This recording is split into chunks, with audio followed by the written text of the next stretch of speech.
eres loco, y que nadie sepa. Ven, cuídame, pero que pareces haciendo daño. Agárrame.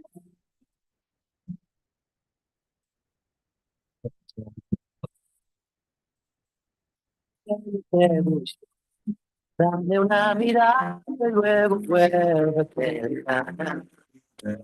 y sin querer, búscame y déjame. Llámame, pero no me hables de sangre, ahogame, amarrame.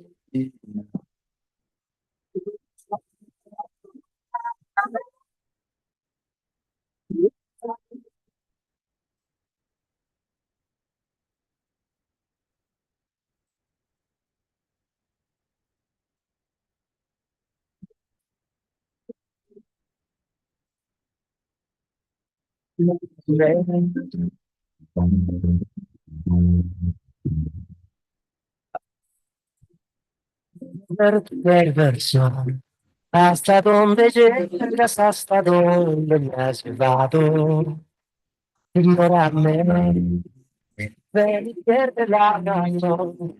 Quiero que me ruegues y me mires al sol. Dame la espalda.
Hay tanto que quiero contarte, hay tanto que quiero saber de ti. Ya podemos empezar poco a poco. Cuéntame qué te trae por aquí. No te asustes de decirme la verdad. Eso nunca puede estar mal. Yo también tengo secretos para y que sepas que ya no me sirven más. Hay tantos caminos por andar. Dime si tú quisieras andar conmigo. Oh, no, cuéntame si quisieras andar conmigo. Dime si tú quisieras andar conmigo. Cuéntame si quisieras andar conmigo.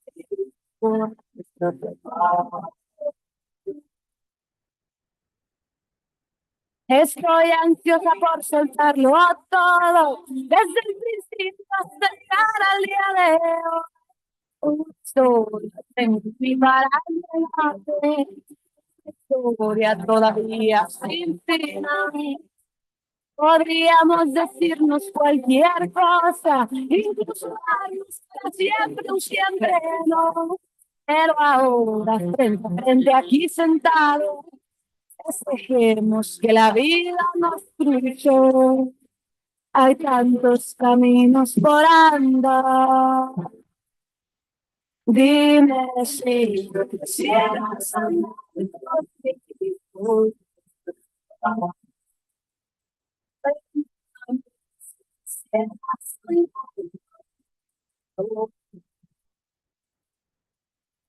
Dime si quisieras andar conmigo. Quisieras andar conmigo.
Testing, testing, testing, testing, testing, testing. You working fine, Brian? Yeah?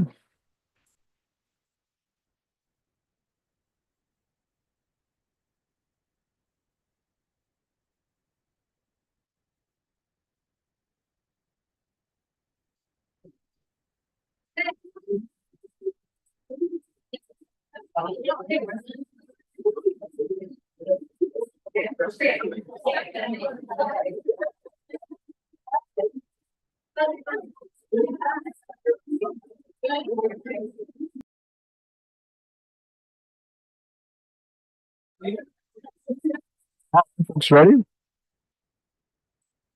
Hey, good evening, everyone. Good evening. All right, good evening, everyone. Oh, no, Brian, could you turn up the mic? All right, good evening, everyone. Welcome. The time is now 6 p.m. The Board of Education will now reconvene in open session. Roll call. Mr. Hollinshead is absent this evening. Mr. Lara? Here. Ms. Cabral? Here. Mrs. Cordero? Here. Mr. Valencia? Present. Item A, report from closed session. For items A, B, and C, information was shared. Item B, introduction of interpreters. Tonight's interpreters are Benito Flores and Manuel Rios Victoria. Greeting and support this evening is provided by Benji Alfaro and Maria Cortez. Item C, Pledge of Allegiance. Do we have a Liberty student leading the Pledge of Allegiance this evening?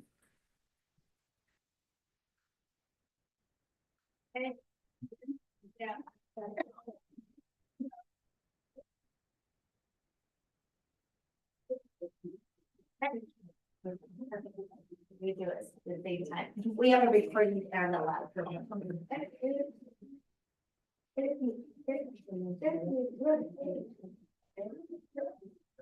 One.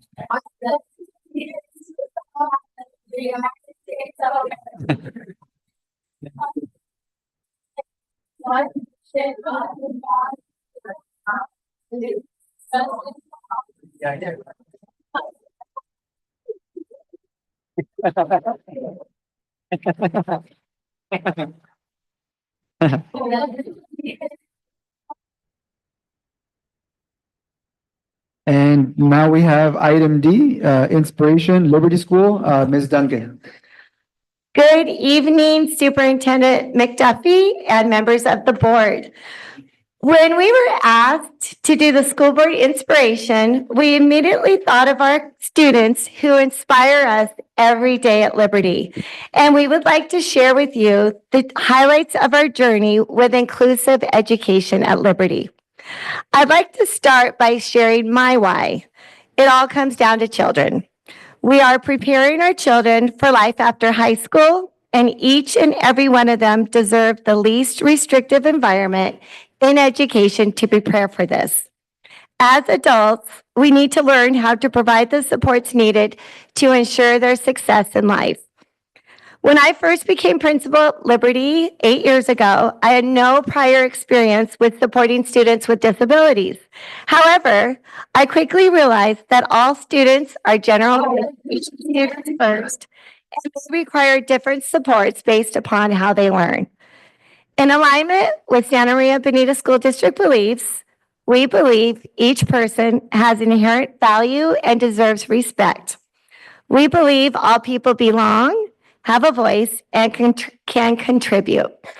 This is about equity, not equality. Each student has the right to be in the general education setting, and as their educational providers, it is our responsibility to provide their individual needed supports. Special education is not a place, but a service. We have seen at Liberty quite a few success stories over the years with inclusion, and tonight our hope is to share these successes with you. I'd like to highlight that tonight we're focusing on our students with extensive support needs.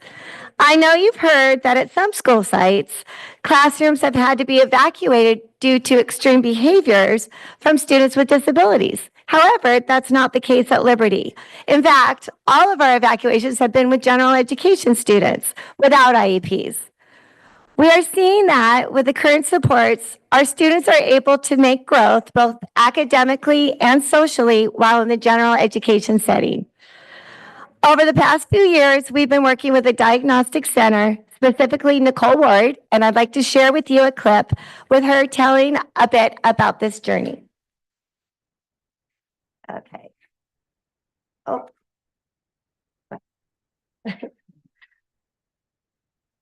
Yeah, sorry. Oh, I'm sorry. Love technical difficulties. Let's see. Okay, let's go down. Whoops, sorry, Brian. Okay. Ms. Ward will mention that inclusive education improves academic achievement for all students, and this is done through leveraging our existing resources. And in the picture that you will see, let me see. Okay, sorry, just a minute. Refresh.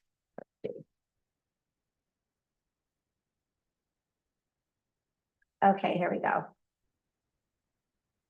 I'm so sorry. Okay, well, we will come back to that or skip it. Okay. I apologize for this.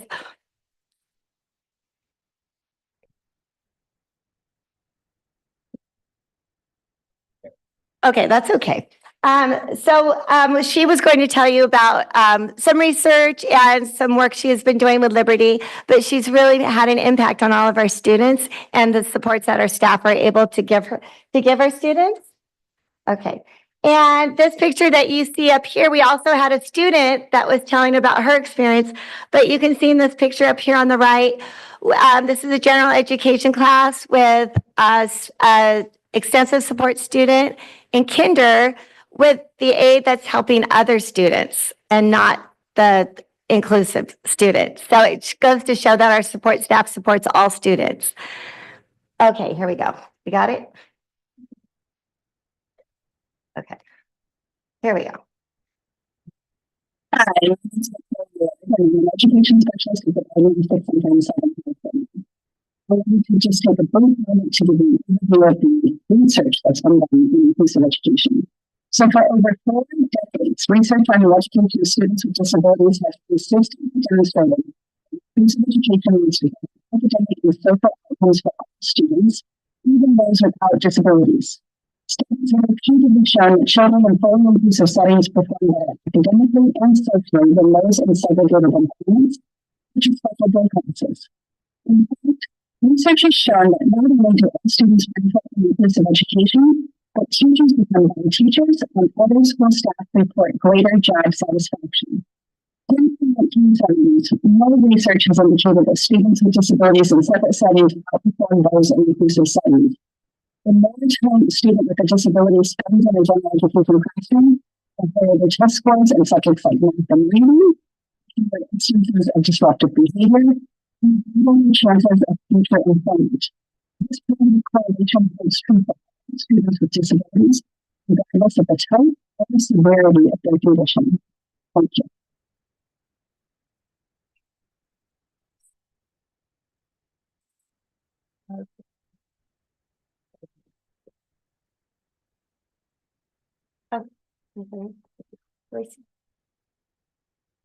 Good evening, everyone. My name is Feliciano Aguilar, and I've been working at Liberty for quite a few years now, and so I'll be doing the next few slides. First, I'd like to point out that throughout, we're going to be showing you pictures of kids in the lower grades and also the upper grades, just to show that this is possible with all kids. And like many things in education, the earlier you start, the better the outcomes for our students. Here we'll focus on social development, right? So on our top right, you have Haiti and Daisy. And you have the artist rendition right below that, right? And an assignment that was done in the classroom. But let's hear it from Daisy.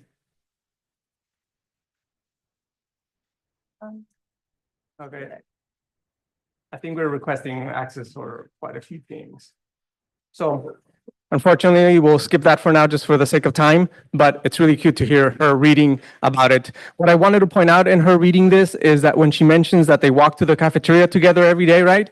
We take that for granted, but walking to the cafeteria for a student with extensive needs means walking in line, waiting, navigating a crowd, being able to maneuver their tray, right, to get their food, and all these social interaction that happens as you walk there. If the kids were not in the same classroom, you can't do that, right? And so by being in the same classroom, this almost happens naturally. They get to see 25 kids line up. What do they want to do? They probably want to line up for the most part, right? And so by them having models, they're able to learn these skills that us as adults spend, hours and hours trying to teach them. And so it can happen naturally if we set up the environment for them. On the left there, up high on the picture, is one of our students just shooting a basket at recess, and there's quite a crowd of them also cheering him on. And they're doing this for Henry because they know Henry, because Henry is in their classroom. If Henry was not in their classroom, they would not have this type of interaction, and they would not have the understanding that making this basket is a huge feat for our student, right? But because they know him, they're able to interact and develop social skills. So that's some of the social development that we see on our students. The larger picture, I just took it at recess, and then later I realized that it had captured 3 of our extensive needs students. And so they're just part of the crowd because they have friends now, because they're in the same classroom. And so they, and I keep saying this because they're in the same classroom, because we tried it the other way. We tried setting up little play dates at recess and doing things like that, and it just doesn't happen, right? The kids that we're working with, sometimes they may not be speaking or be nonverbal. They may behave differently. And so for our kids to be comfortable with them, they need to know them. And the only way to know them is to be in the same classroom, interact with them, and show them that they're part of the class and the community. And that's how we get this type of interaction at recess. Another thing we're trying to look at is also the whole child, right? And so how do we, so for example, on the upper right there, you have Matthew. He's writing about going to the library and reading a book to Jessica and Heidi. And so Matthew is getting practice reading, right? So it's academic and doing it at the library, which is great. For our other students, they're practicing pre-literacy skills. So they're sitting down, they're attending to a book, they're watching how Matthew turns the page and reads, right? So modeling. But to me, the most incredible thing is the joint enjoyment of literacy, which is what we want for all our students, despite their disability, right, or ability. And so that's, something that the student capture here. In the middle picture, you'll see them talking about letter names and sounds, which is a great foundation for literacy for our younger students, but they also play tag at recess. So our students from our extensive needs classrooms are getting a higher level of expectations academically by being in those classrooms, and they're absorbing as much as they can. At the same time, they're getting social skills at recess, right? Just naturally. You can talk to any speech therapist or any of us from special ed, how much time we spend and energy trying to teach social skills, when if we set up the right environment, our kids teach each other naturally a lot of these things. So it's really great to see this.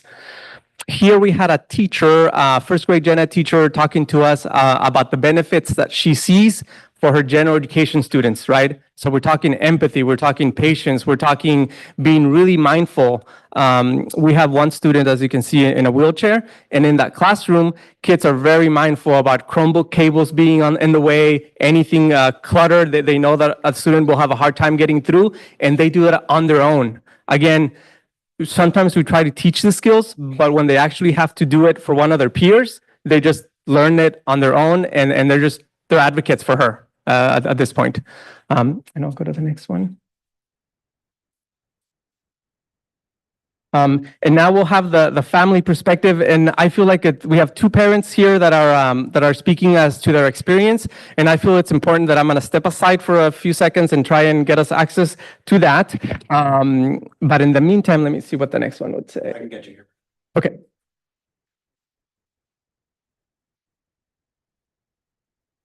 I'm a parent of a special needs child, and I have also worked with students with special needs. As a parent of special needs child that attends inclusion, it has benefited my child because I have seen a lot of growth in Sophia. Since she started attending inclusion, she has been interacting more with her classmates/peers. One of her disabilities is speech delay, and what has brought joy to me recently, I have acknowledged that her language development has advanced more. She has been saying more words and expressing herself better. She has been attending inclusion more than the last couple of years. She has been in her special day class most of the day and hasn't really been included academically. So this year, I advocated for her, and ever since she's been going to her inclusion class, I've seen a lot of growth. I believe that is because she sees her classmates in her janitor class and learns from all of them, and of course her teacher. Academically, she is improved by one example is she has an application on her tablet called Starfall. It's an app where the app teaches students academics. The other day, she was on her tablet, and out of nowhere, she initiated of going into the app without me guiding her and started listening to a book, even though she can't read yet, full sentences, of course. Just by her wanting to listen to the book made me really happy. Also, I have worked with students with special needs, and I myself have attended inclusion, and I had the pleasure of taking my students to the inclusion class. And of course, it was a little hard at the beginning, which is normal, of course, meeting new people, classmates, and the new environment. But after going every day and having a routine, going to the class and getting to know their new teacher, classmates, and friends, my students didn't hesitate to go and wanted to learn new things. I have experienced that just because they are special needs children and they go to inclusion, their peers don't treat them differently. They are treated just like any other student, and they are not pointed out differently than any other student. I think that at this time, eventually, inclusion should continue and be heard to all the communities because we don't have no child left behind and want equality for everyone. Just like the word from New State or fun, which means family means nobody gets left behind or forgotten. And of course, here's Sophia.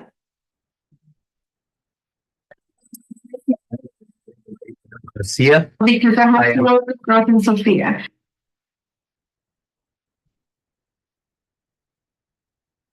One more parent.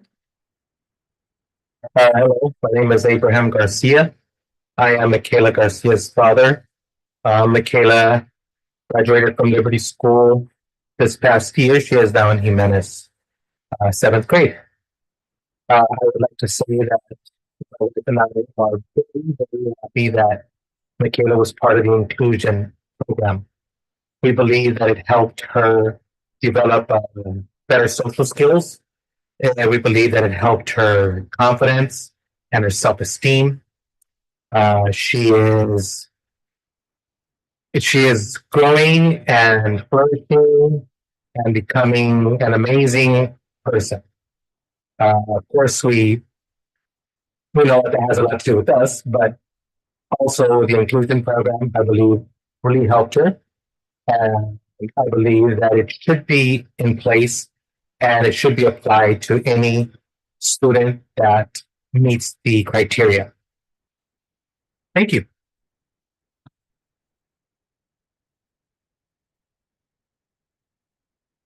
So we'll go back to Mrs. Here we go. We'll go back to Mrs. Collette just because I feel like she has a really good way of explaining what benefits she sees.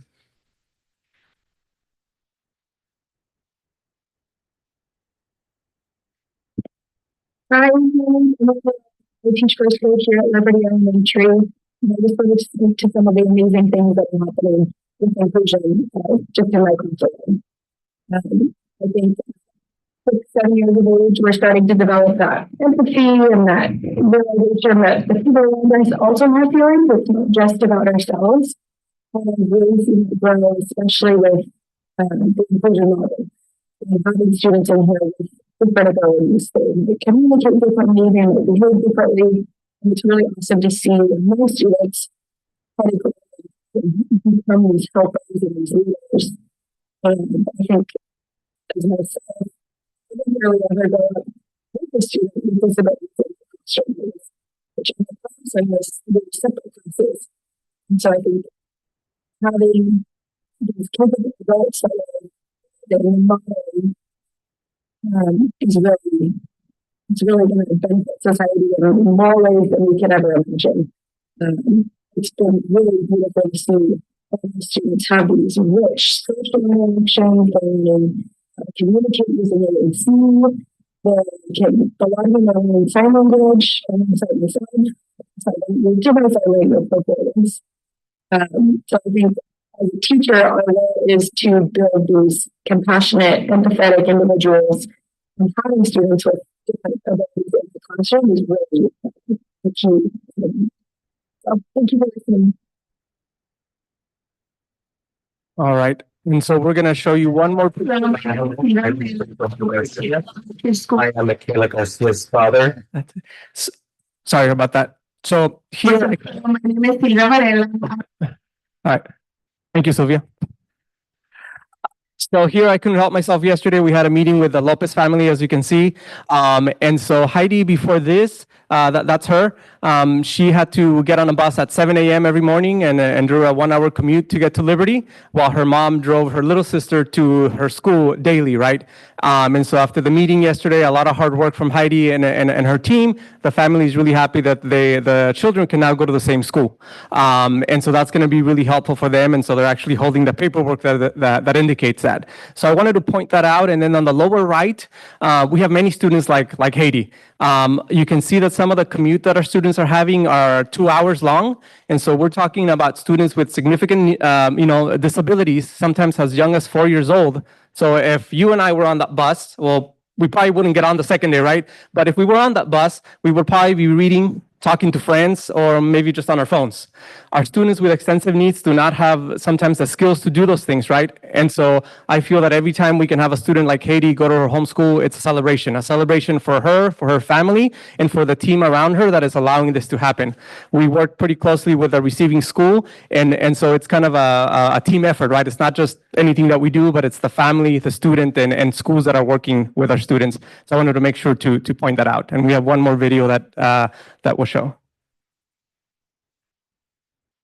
So we've had a lot of progress, right? Definitely some challenges, and we continue to get through those as we can. But many years ago, Mrs. Duncan earlier was asking why inclusion, right?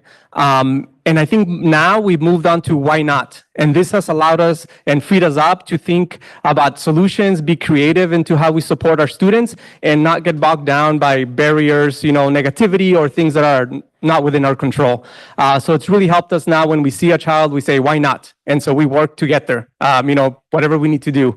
And so I feel like this video we're about to see is the epitome of community and belonging, because this is a student that was with us for several years, had to endure a long bus ride. She actually could see the school that is in her neighborhood from her front door. And yet she had to get on a bus and watch her siblings and other peers walk to that school. But I know that that's kind of a downer there.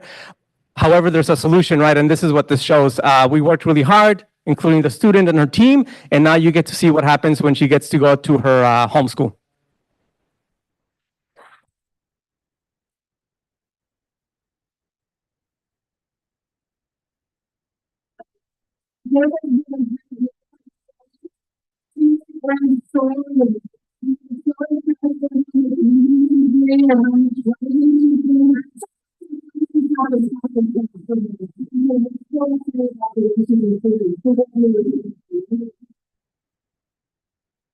I mean, lots of really good things there, right? Her confidence, the way she walks up there, the way she shook hands. I mean, that we didn't see a whole lot of that at the beginning, but she, grew tremendously. But the thing that I take from that the most is, what is she teaching the other kids, right? Let's talk about like perseverance, grit, and not giving up. She's teaching that to us and the rest of her peers every single day. And so I feel that our students need to be in these classrooms because they have a lot to teach us. They have a lot to contribute, just as we also help them and allow them to grow as well. So I think that's about it for us. I want to thank you for your time and allowing us to show you these celebrations. We have many others if you want to hear more about it. And we're really interested in learning from our colleagues that are also doing good work in inclusion and hoping to have this available to all our students throughout our district. So thank you so much for your time. Really appreciate it. Thank you. Thank you.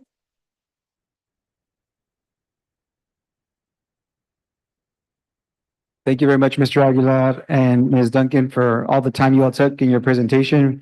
It's really inspiring. So thank you so much. Really appreciate that. Great job. Item E, Student Leader Advisory Team, Mrs. Danley.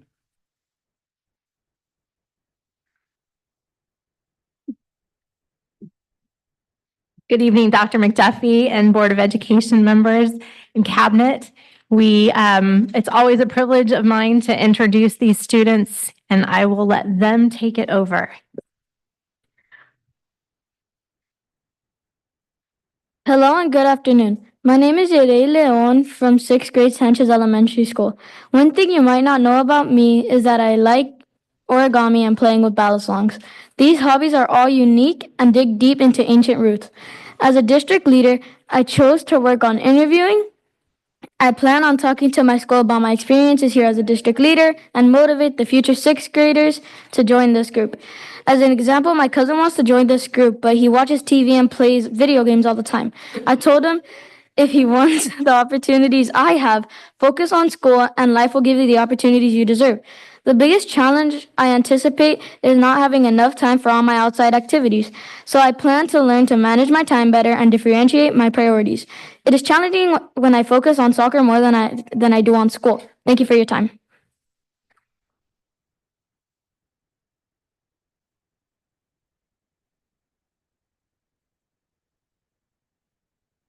Good evening. My name is Naomi Pankratz, and I'm an 8th grade student at Jimenez. One interesting thing about me is I love to play all kinds of sports.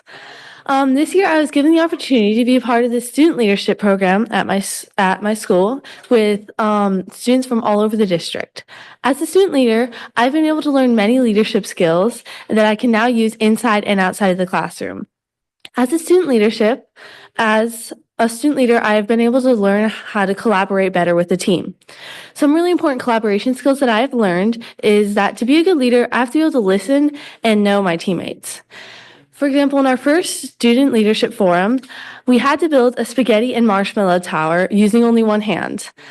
We were able to collaborate together using everybody's different ideas, and we were able to be successful. So this may sound silly. I was able to learn that I had to be able to listen to all of my teammates to be able to create a good final accomplishment. Another way that I've been learning how to be a good leader is by going to Cal Poly. We were able to learn many different leadership skills from educators and students. I learned that I can use leadership skills and develop them in all the different parts of my life. For example, on my school volleyball team, I learned how to trust and communicate with my teammates. This helps me work effectively in a group to accomplish my goals.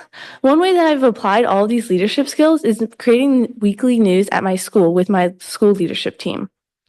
There are many parts into creating this news, and all the different people that work on it have different skills. For example, some people have skills with technology, writing, speaking, and being bilingual, and we use all of these skills for different people to create a final project. With all of that being said, I'm very thankful to be given this wonderful opportunity to participate in this leadership program, and I hope to continue and learn and develop as a student leader. Thank you for your time.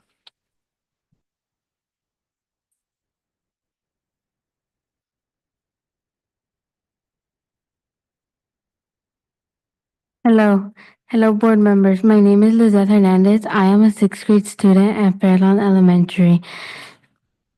And during my free time, I like to either catch up on my homework or watch TV. This year, as a student leader, I am working on keeping organized and on task. These last 3 forums, I have learned how to do interviews, communicate with people, and give feedback on what we think is right and what is wrong. As a leader at Fairlawn, I will work on making sure the kids at Fairlawn stay on task and out of trouble. And an obstacle might be that the children might not listen to me. My goal is to make a difference at Fairlawn by seeing what is good and maybe making it better, and what's not so good and trying to make it better. Thank you, board members, for this opportunity of being a student leader and for your time. Have a wonderful evening.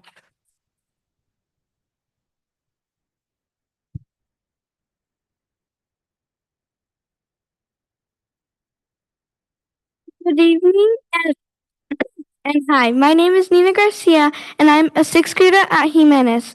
One thing you might not know about me is that I love to swim competitively and be at school with my friends. The leadership skill that I am working on as a student leader is collaboration, when I work with a group and have better social skills instead of working alone. Because when I was in 3rd and 4th grade, I would get mad at the students who were working with me because they would be playing around or not paying attention that wasn't the topic. But now that I am in 6th grade, I have developed the skill better and better, and I have reached the goal. What I envision myself as a student leader at home and school is that I like to be a leader, but also at the same time not be bossy.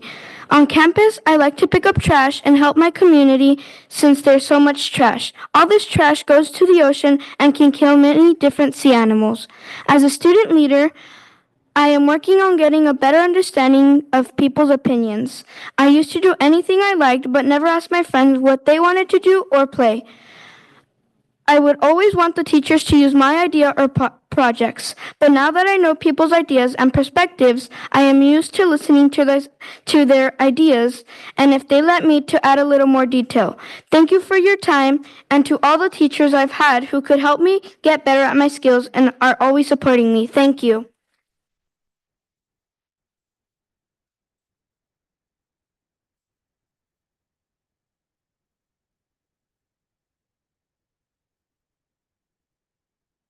Thank you again. Before folks wrap up, I do want to know from each of the students, what would you like to continue doing that works for you at your school? What would you want to see stop happen at your schools? And what would you like us to start? So stop, start, continue. If we could get your honest feedback, because we often as board members don't get the luxury of hearing from you wonderful students, even though you're the reason why we exist, right, as an institution. And so take a moment to think about it. What would you like us to stop, start, and continue doing? To start is have more field trips or have more sports. And something I would like to stop is, let's say, bullying. And then something I would like to continue is having recess.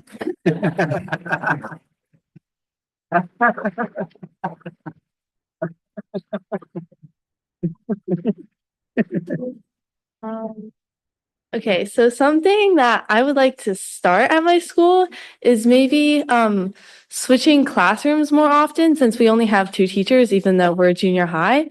That way we can have more like electives, since oftentimes we have to skip classes for those like clubs and what would usually be considered elective at other schools. Something that I would like to stop at my school is kind of like what Nina said, bullying is kind of a problem. And also, a lot of the times there's a lot of trash around campus, so that would be nice if we could clean that up. And then something that I would like to continue is I really like our DLI program at my school because it's given us so many opportunities. And I mean, languages are really important to be able to communicate with people.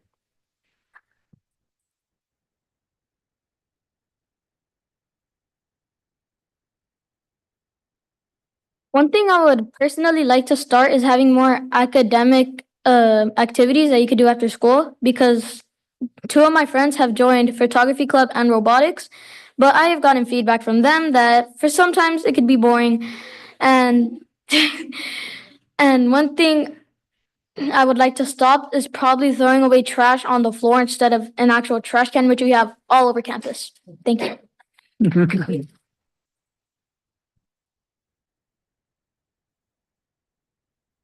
Something that I would want to start is more sports, more things to do after school or during school.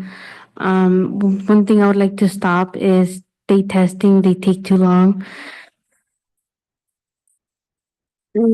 Something that I would want to continue is the education that they give us, what they provide for us for the education.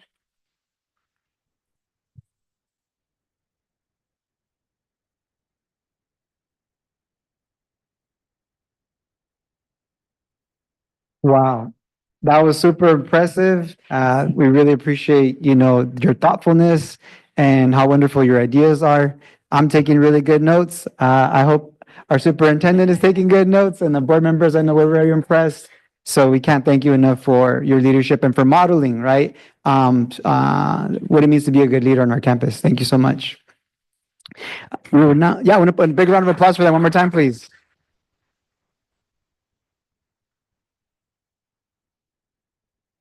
Sure, Ms. Cordero would like to make a comment. So several of you mentioned bullying as well as trash issues at your school. I'm pretty certain that the adults, teachers, custodian, instructional assistants, your principal, the adults have all reminded repeatedly about picking up trash. And I'm sure that bullying is addressed fairly frequently as well. Do you think that as students, if you spoke about those issues, maybe not at a big assembly, but if you went from class to class and kind of did what Mr. Valencia did, ask for some feedback and then suggest that it's really up to the students to take care of those problems. Do you think that might be effective? You can just nod your head yes or no. Just something to think about. All right, thank you so much. We are now going to continue to item F, recognition, the 2024 elementary flag football champions and cheer showcase winners. Mrs. Grock.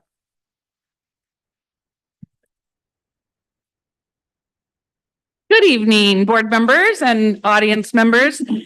This past elementary sports fall season had a remarkable 22 teams in both flag football and fall cheer, which offered 471 students the opportunity to participate in healthy competition, build lasting friendships, and develop essential life skills.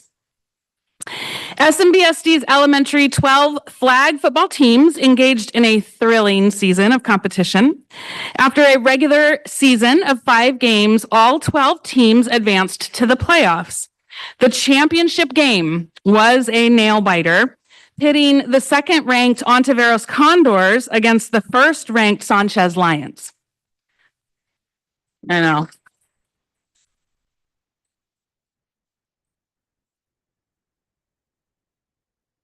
In a dramatic finish, the Sanchez Lions emerged victorious, clinching the championship title.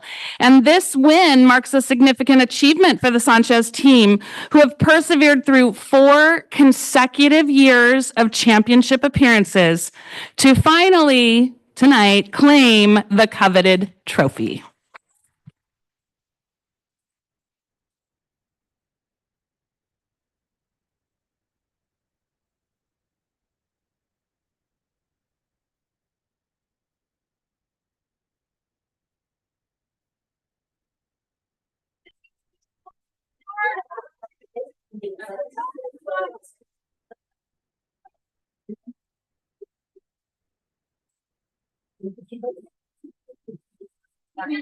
I'm sorry.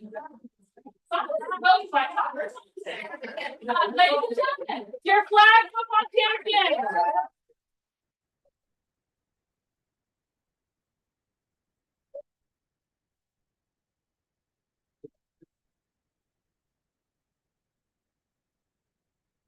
I know. Go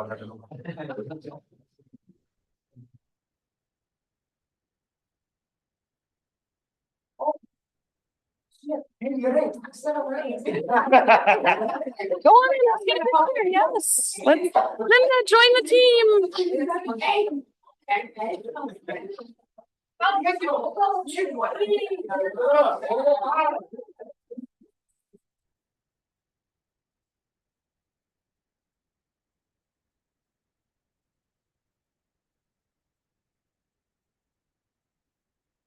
Congratulations to the Sanchez Lions, and thank you to all of the families and staff who supported them.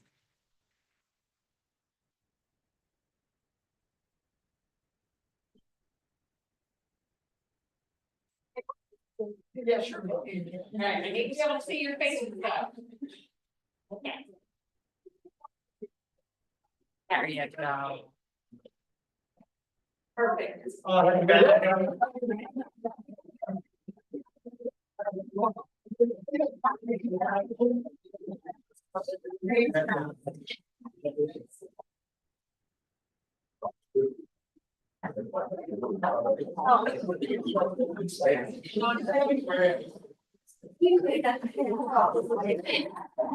This fall was also our cheer season and saw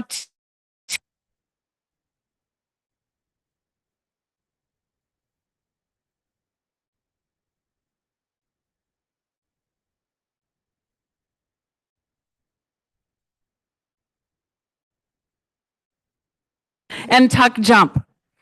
The showcase was a resounding success, drawing hundreds, literally hundreds of enthusiastic supporters.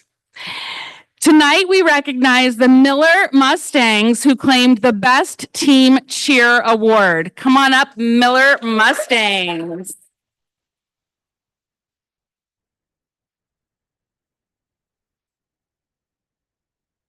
And the cheerleaders would like to perform their cheer for you today. So if you'd like to come to the front with the audience, they will be performing for us.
Congratulations to the Miller Mustang Cheer Squad.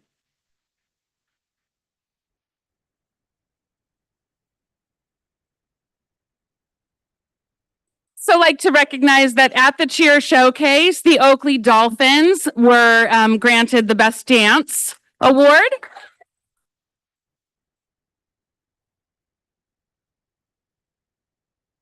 No one else is coming up. You can sit. And in the individual competitions, Monroe Vasquez took first place in the tuck jump.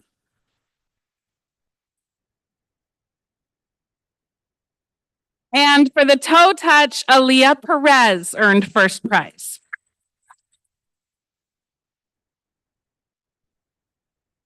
I'd like to take this opportunity to thank the board for these opportunities. Those 471 student athletes will not forget this season, and it was made possible by your encouragement and approval with LCAP funding for our coaching stipends and with ELOP funding for all supplies, materials, and uniforms. So it really is a family and team effort, and we are so pleased to bring it to our elementary students. So thank you for your support.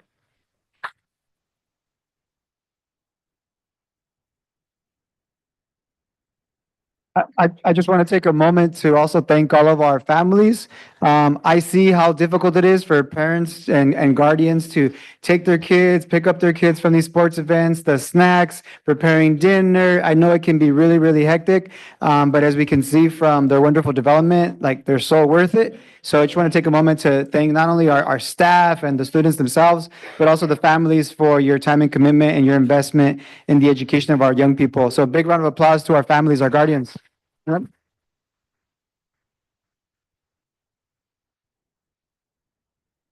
Yeah, Ms. Cordell?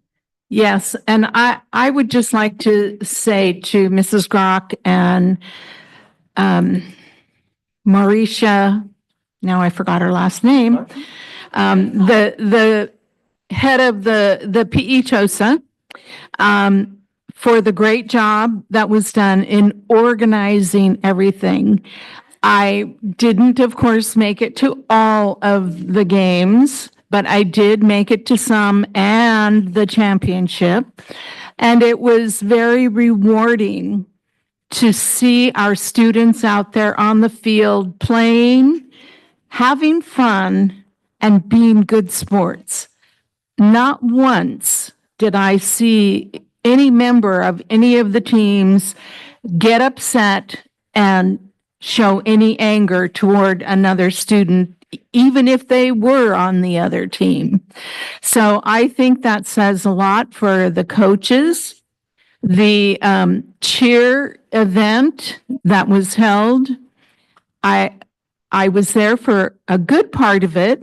I couldn't stay for the whole thing, and while the students were very nervous because this was a first time, to be out there and showcased and being judged. And I understand how intimidating that can be, but our students showed composure.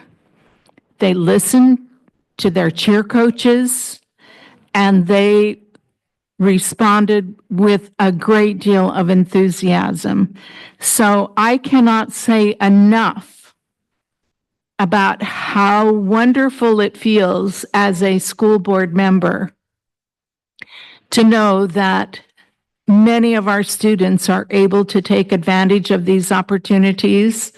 And like anything else that is different, it is a growing experience, and it gives you an opportunity to see what something new is like.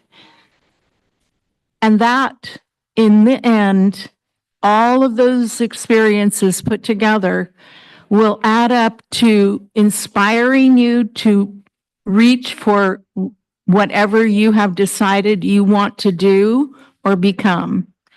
So again, thank you, Ms. Sprock. Thank you to the coaches. And above all, thank you to our students for showing determination and dedication. Great job. Thank you.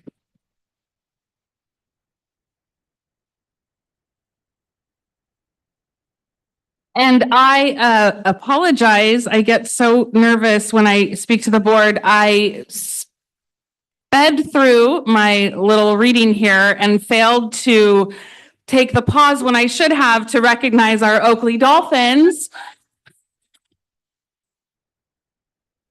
So that at the showcase, we recognize the best cheer team and the best dance team. And you've seen the cheer team from Miller.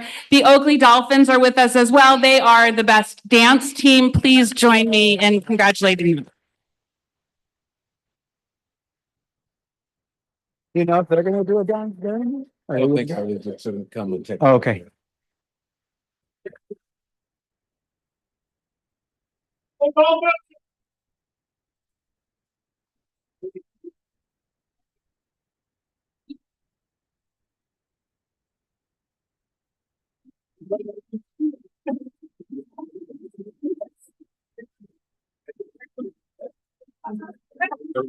No, they're not canceled. They're just team photos. Team photo.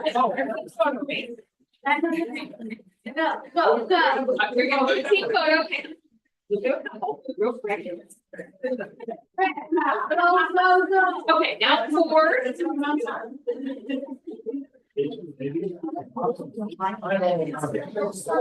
My apologies to the Dolphins and my thank you for being so gracious and waiting your turn.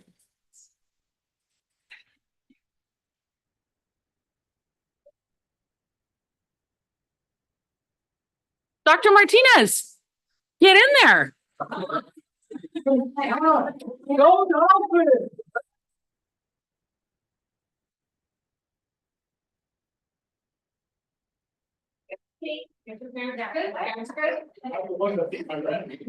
All right.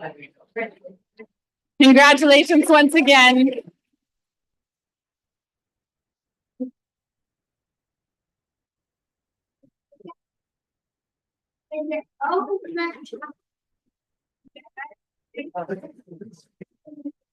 All right, we want to give all of our guests a chance to head out. If you would like to, everyone is welcome to stay, of course. But if you're interested in leaving, this would be the appropriate time. We'll wait a couple moments for folks to head out if they would like to.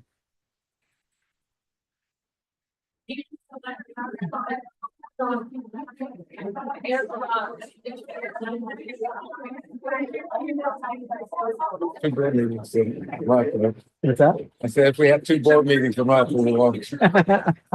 Oh, of course, of course. Oh, yep, you guys come over. Do you want us to sit or stand? Some folks sit.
So just so it's on the recording, I want to recognize our individual competition award winners. For the tuck jump, in third place, Julia Avalos Nunez. In second place, Natalie Sanchez. And in first place, Monroe Vasquez. And then, yes, congratulations, Day and Dollar Short Rock. And in the toe touch, in third place, Haley Miller. In second place, Emma Resendez. And first place in the toe touch to Aaliyah Perez. Congratulations to all of our athletes.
All right.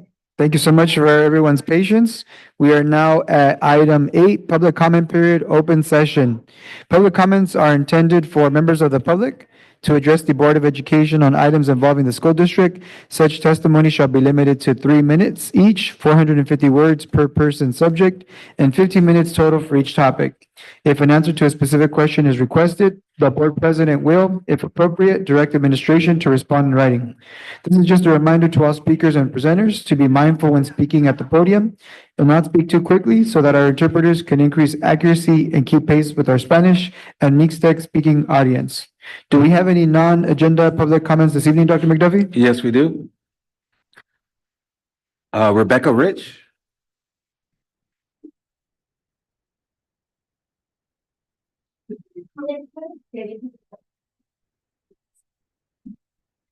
Hello? Just press the. It's a button at the. Okay, sorry, I didn't see it. Hello, my name is Rebecca Rich. This is my special needs son, Riley Rich. He goes to Liberty. And I just wanted to say that the inclusion classes are very good for him. They've helped him tremendously grow as a person. He's doing so much better academically, socially. His classmates, they take to him very well. Prior, he wasn't as social. He does have a speech delay, and he's been talking way more. He's active more with his students, his classmates.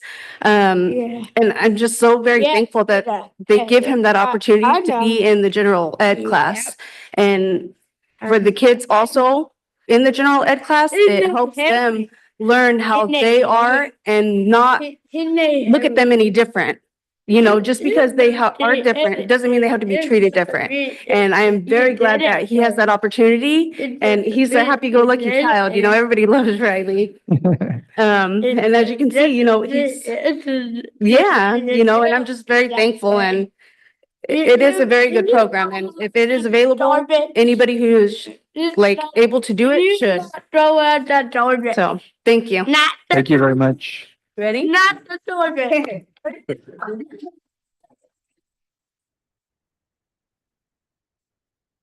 Brian Gong.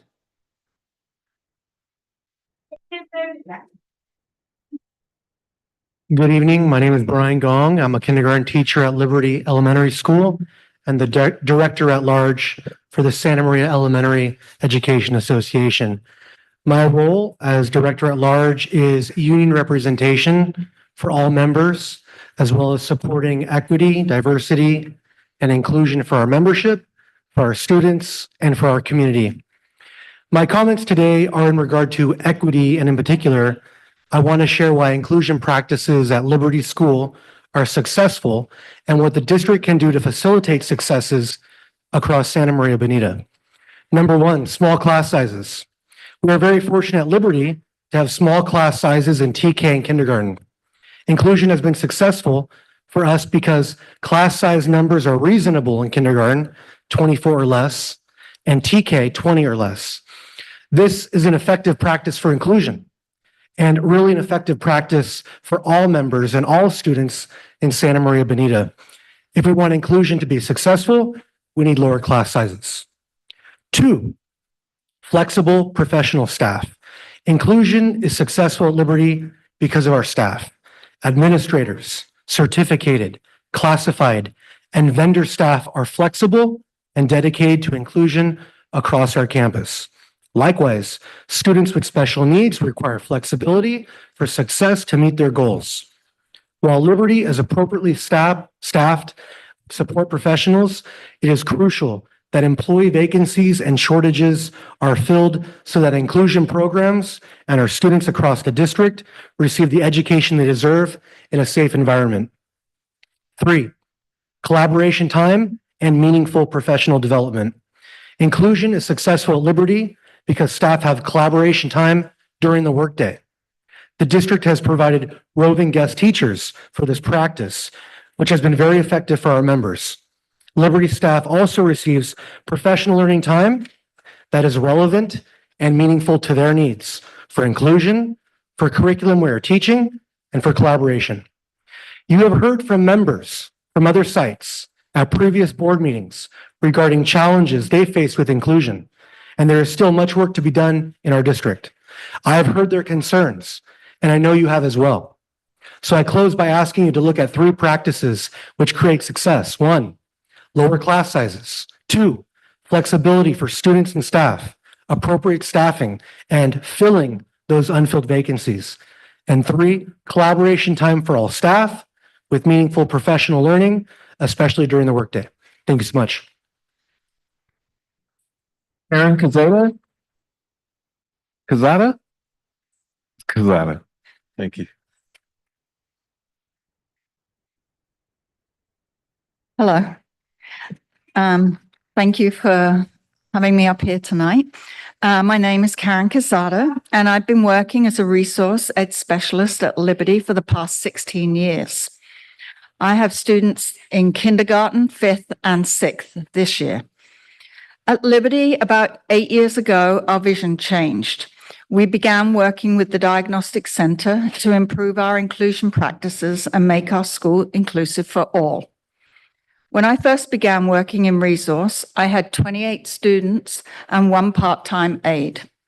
I pulled students from all grades and worked with approximately 15 teachers. Scheduling was a nightmare. Much time was lost transitioning and reminding students to come to my class. They would leave whatever they were doing, come for instruction, and then return to their classes. If a student made too little progress, a referral to a mild, moderate special day class would be made. Liberty, however, decided about 9 years ago that instead we would provide the instruction through resource services. That means that we have not referred a student to a more restrictive setting in almost 10 years. When I began working with the Diagnostic Center, we started placing students in classrooms strategically and providing more push-in services rather than pull out. I remember how I felt when I first began push-in, running from class to class, trying to orientate myself to each new environment. It occurred to me that this is how my students must feel, arriving back in class after pull-out services. It was difficult. In 2022-23, when our K through 2 mild, moderate special day classes were dissolved across our district, Liberty did all of our classrooms. With these closures, more ed specialists were available, and Liberty now had 3 each with a full-time instructional aide. Now I could concentrate on 3 grades instead of 7. I could work with 6 teachers instead of 15. This allows me to spend more time in fewer gen ed classrooms, making it easier to know the gen ed teachers, the curriculum, and the students' needs. Liberty has also provided time to collaborate with my gen ed peers. This gift of time enables us to connect and discuss individual students' needs and make plans to support a wider range of students within the class. Our students are now part of their classroom and school community, no longer being pulled out several times a day or segregated in separate classrooms. Should all students have all services provided in the general ed classroom? Not necessarily. Some students may still require small group services in separate settings. The goal is that all students get what they need. Speaker, you're at time. Please wrap up. Okay, in the least restrictive environment. Change is challenging and it requires great flexibility.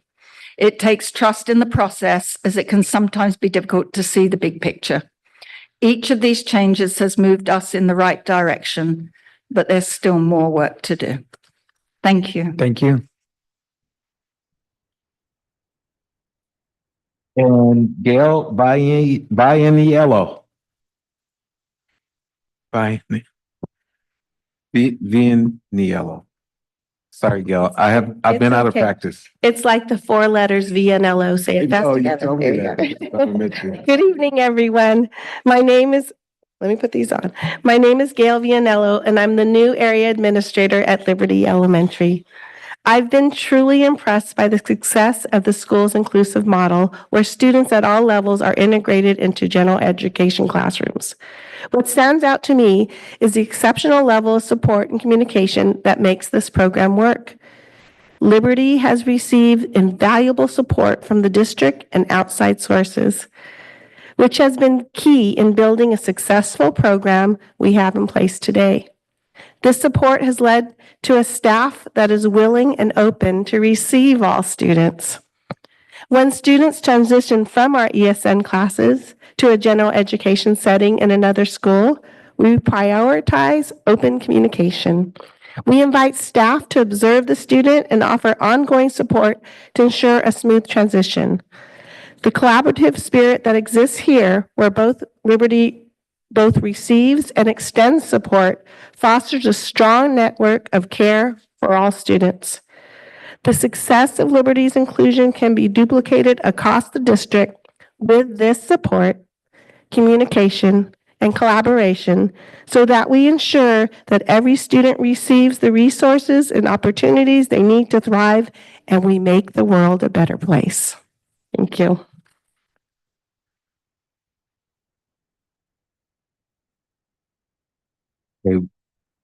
Is it Gail Mendoza? Giselle. Okay, okay.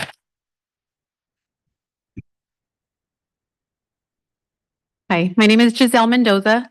I'm a parent of a student at Santa Maria Bonita School District. Mia is my 11-year-old daughter. She's a 6th grader at Tunnel School. Tunnel has been her home school since kindergarten. Mia is smart, helpful, kind-hearted, and funny. Teachers and school staff have also highlighted these things about Mia. I start with this information about Mia because she's a person. It can be easy to talk about this unfortunate event as something that just happened. So I'm here to humanize my daughter's experience. It has had a negative impact on her mental health and her emotional well-being. On October 17th, 2024, I arrived home from work, and as usual, I was greeted by my daughter, who shared her experience about school that day. What she had to say was not expected. She recalled the principal announcing that the school was experiencing a lockdown drill. My daughter asked her teacher to be excused to use the restroom, and the teacher did not allow her to go. My daughter again told the teacher that she had to go really bad. The teacher proceeded to gather a bucket and a trash bag, which the teacher cut and directed 2 other students, minor children, to hold either side of the bag while my daughter urinated in the bucket in her classroom with her peers present. My daughter began to be made fun of almost immediately. In addition to this traumatic experience, the matter was not handled in the way that I would have hoped. It is apparent that there are no protocols in place for situations like these, which make me doubt the school's ability to keep children safe. First, the reason for my daughter not being allowed to use the restroom was unclear, even among staff. The teacher indicated this was an emergency, but not a drill. The vice principal indicated it was a lock-in. The differences between a lock-in and a lockdown are still not clear to me today. Next, there was no parent square message sent out, which is typical when there's any kind of emergency involving students. I was not notified by school staff, teacher, or principal about my daughter's experience. If it was not for her sharing this information, we might have not known. Then, the process to speak to the school principal seemed nearly impossible. I was advised by office staff that maybe I could speak to the vice principal regarding this matter, but not before completing a form and scheduling an appointment to meet with her. Lastly, the responses from school staff, including administrators who work in this building, have been insensitive and less than ideal. More than one Santa Maria Bonita School District employee indicated that if this was their child, they would be okay with their child urinating in a bucket if it was needed. One employee in this office assured me that they would provide me with a list of referrals for therapists from my daughter who accepts our private insurance. I have yet to receive this list, and it's been nearly 3 weeks. Speaker, please conclude your comments. My daughter looks forward to school daily, was not comfortable returning to school the following day. When she returned to school the following week, a sixth grade male student made lewd comments towards my daughter, sexual in nature, about what he had wanted to do to her if he would have seen her urinating in the bucket. That week, my daughter was accompanied by her teacher to her dad's car after school in tears because people were making fun of her about the bucket incident. This should have never happened. As embarrassing and as shameful as this has been for my daughter, Mia's hope is that it will never happen again, and that's why I'm here today. Thank you for your time. My hope is that protocols can be revisited, that the school staff can receive education and training about how to handle situations like this, and that the communication from school would improve. Thank you. Thank you. We have a phone public comment, a recorded public comment. Good evening, members of the board. My name is Lucy Martin, and I'm a research teacher at Liberty Elementary. I'm proud to be part of Liberty Schools inclusion program. Inclusion here isn't the work of just one person. It's an idea we all embrace as a collective.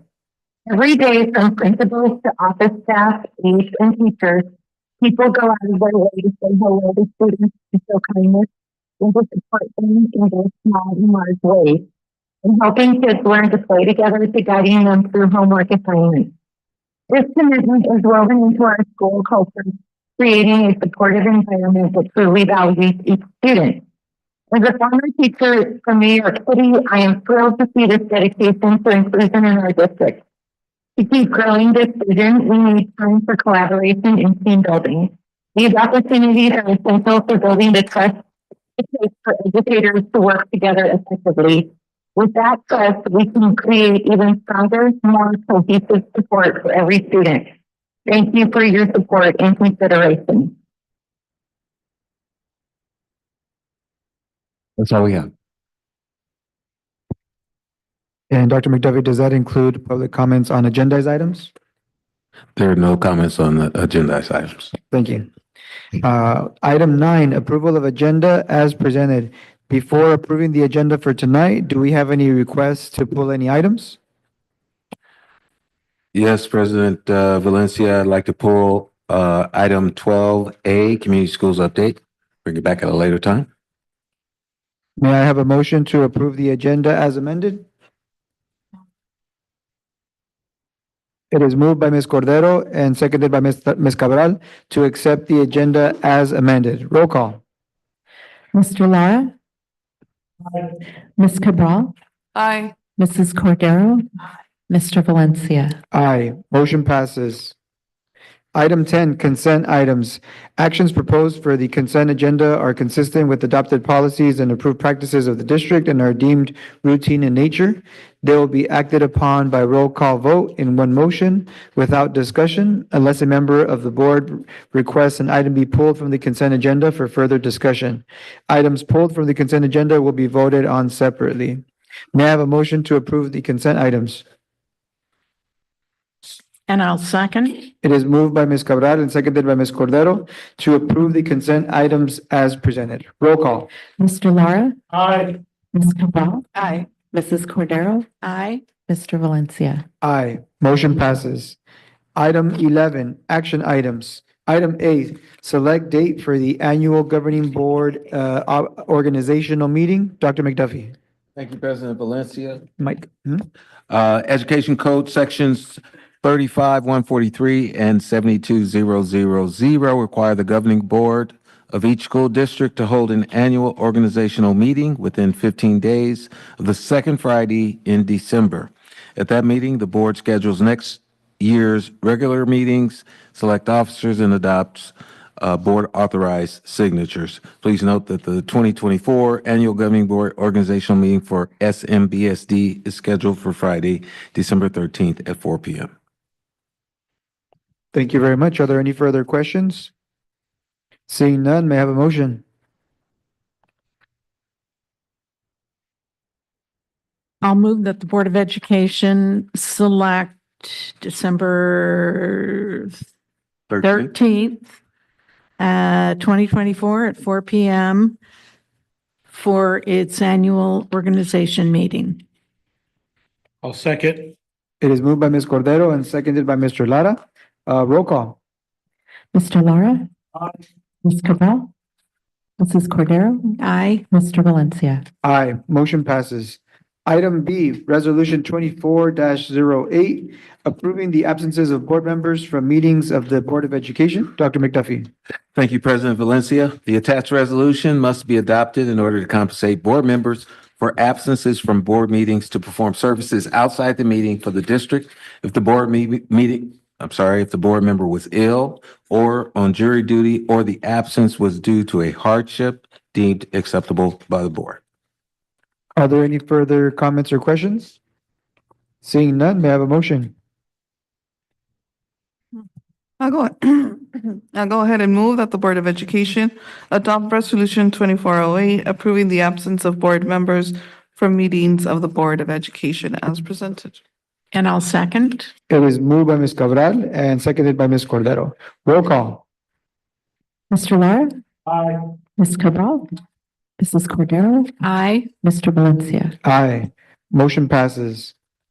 Item C, public hearing on the Santa Maria Bonita School District Sunshine Proposal for the successor to the collective bargaining agreement for certificated bargaining unit members expiring on June 30, 2026.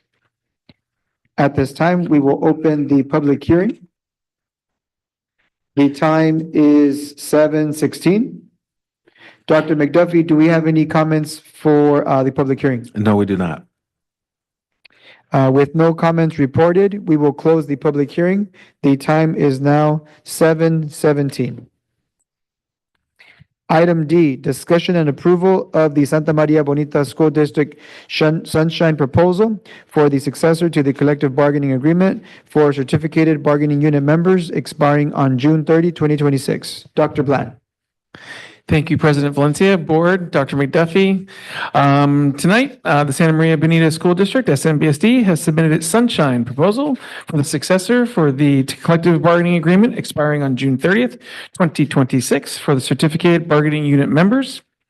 SMBSD is requesting the Board of Education consider opening the following articles. Article 5, Workday Work Year. Article 9, Evaluations. Article 14, benefits, and Article 15, salary, as well as the articles previously brought forward by the Santa Maria Elementary Education Association, SMEA, and approved by the Board of Education at the October 23rd, 2024 board meeting. And lastly, other related items and conditions of employment as they arise during the course of negotiations. And I also just want to add that I really look forward to our collaborative negotiations and partnership with SMEA as we move forward in our new season of negotiations. Are there any further comments or questions? Seeing none, may I have a motion? I'll make the motion to approve the Santa Maria Bonita School District Sunshine Proposal for the successor to the collective bargaining agreement for certificated bargaining unit members expiring on June 30th, 2026. And I'll second. It is moved by Mr. Lara and seconded by Ms. Cordero. Roll call. Mr. Lara? Aye. Ms. Cabral? Aye. Mrs. Cordero? Aye. Mr. Valencia? Aye. Motion passes. Item 12, discussion items. Item B, VAPA plan update. Ms. Salcido. I believe Mrs. Grock is going to be presenting. Hi.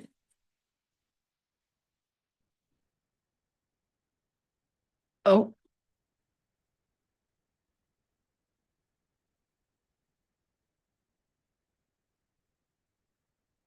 He was touching it too.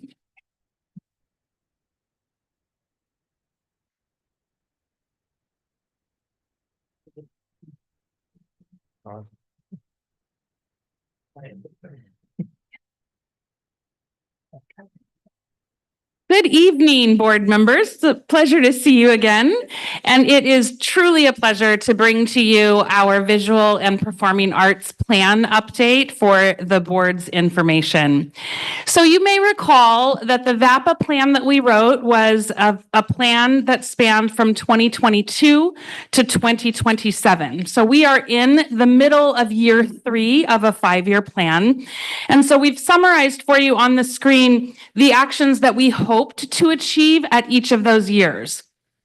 Many of the things in year 4 are already happening in year 3. So we are really excited to bring this update to you to show you all the wonderful visual and performing arts experiences and access that our students have, and also to show you how hard the district has worked tirelessly with HR recruiting VAPA specialists, with the board approving our job descriptions, and with the supplemental team really putting things into place. So we are very excited to bring you this update. We're going to go through each section or focus area of the plan as it was written and give you an update on the things that we're doing, the things that we've accomplished, some examples from students, and then we will also preview for you where we're going in years 4 and 5, and in some cases, what our challenges and successes have been. So focus area 1 of the visual and performing arts plan is access to the arts. Access for students to standards-based and culturally relevant VAPA curriculum is the very first focus of our plan. I am so pleased to tell you that we have been able to combine the initiative to get access for students with meeting one of the goals that we hear from teachers almost constantly.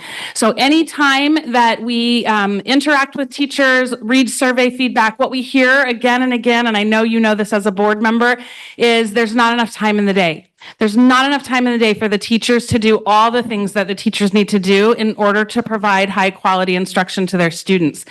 And so as we looked at the arts and music in schools funding stream coming in and this idea of VAPA specialists providing VAPA instruction, what we knew we wanted to do was to combine that so that we could get a 2-for-1, if you will. We wanted to make sure that students had access to visual and performing arts. We also wanted to try to ameliorate some of the stress that teachers were feeling about time. So the concept that we eventually landed on with the VAPA advisory team, as well as instructional leadership from the district and sites, was to create teams of visual and performing arts specialists that push into schools and relieve grade level teams one at a time for an hour each, so that they would have the time to PLC and collaborate around the other instructional focuses that they had for students. This was especially critical for letter sites and West Ed sites, but really it's critical across the district. So we have hired 2 teams. We fondly call them Team A and Team B. And Team A pushes into Battles, Alvin, Bruce, Arianas Elementary, and Oakley. And Team B pushes into Adam, Sanchez, Fairlawn, and Bonita. And so what they do is on Monday morning, this team of 4 VAPA specialists shows up, and for an hour, they relieve all of the first grade teachers. And those students stay in their classrooms, familiar surroundings with their classmates, but they have a certified VAPA specialist in front of them teaching them about dance or art or music or theater. And then all of those first grade teachers go to a different room at school and they get an hour to collaborate and plan together and to do their professional learning community conversations around data, student outcomes, core curriculum, whatever they need to discuss. So what that means is that every week, teachers in 1st through 6th grade at all 8 of these sites are getting an hour of collaboration time every week. And their students are getting an hour of visual and performing arts every single week from specialists. We're very excited about the model. Just so you know, we will be bringing on Team C and a Team D so that all 17 of our elementary schools get this eventually. We just weren't able to hire that many all at one time, which is why we just have a Team A and Team B. And they were chosen based on their work in letters and West Ed. So they were the first ones in line to get the VAPA specialist. So as I said, focus area 1 is access to the arts. One of the critical pieces of that is hiring our VAPA specialist teams. We have 2 teacher teams serving 9 schools with PLC release time for general education teachers. Students in TK through 6th grade are getting music, visual arts, dance, and theater all year long. They get 50-minute lessons once a week, and they work in 8 to 10-week cycles. So that means the student in 1st grade will get 10 weeks of drama, and then 10 weeks of theater, and then 10 weeks of dance, and 10 weeks of music, so that they get all of access to all of the arts. And all of the lessons that are presented by VAPA specialists are standards-based lessons within a sequence of study tied to the visual and performing arts for the state of California.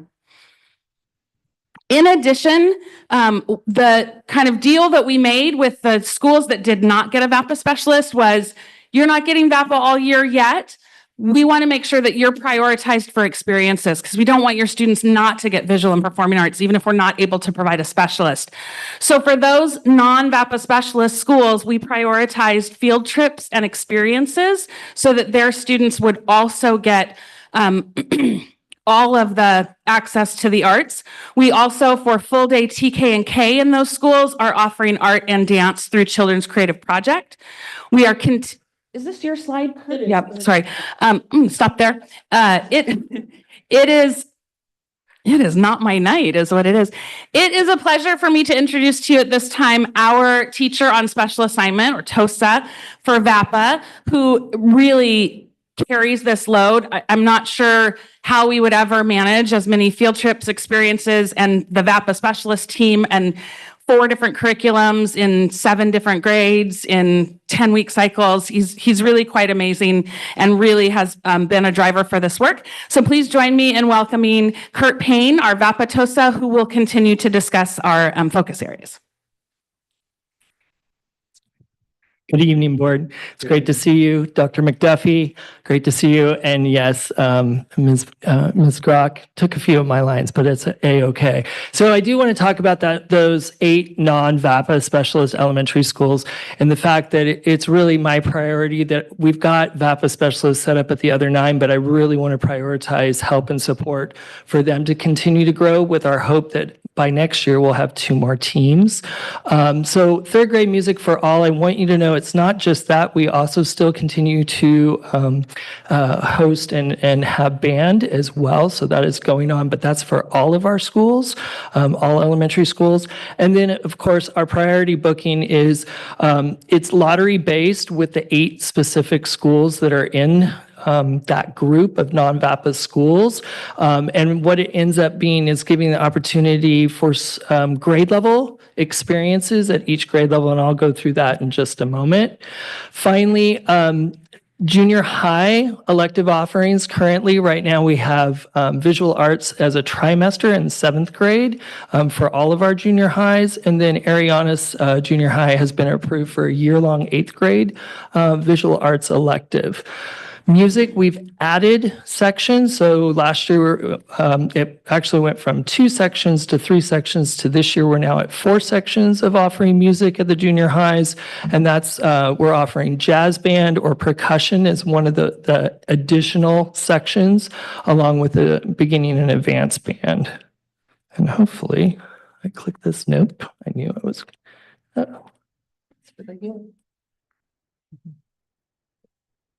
All right, there we go.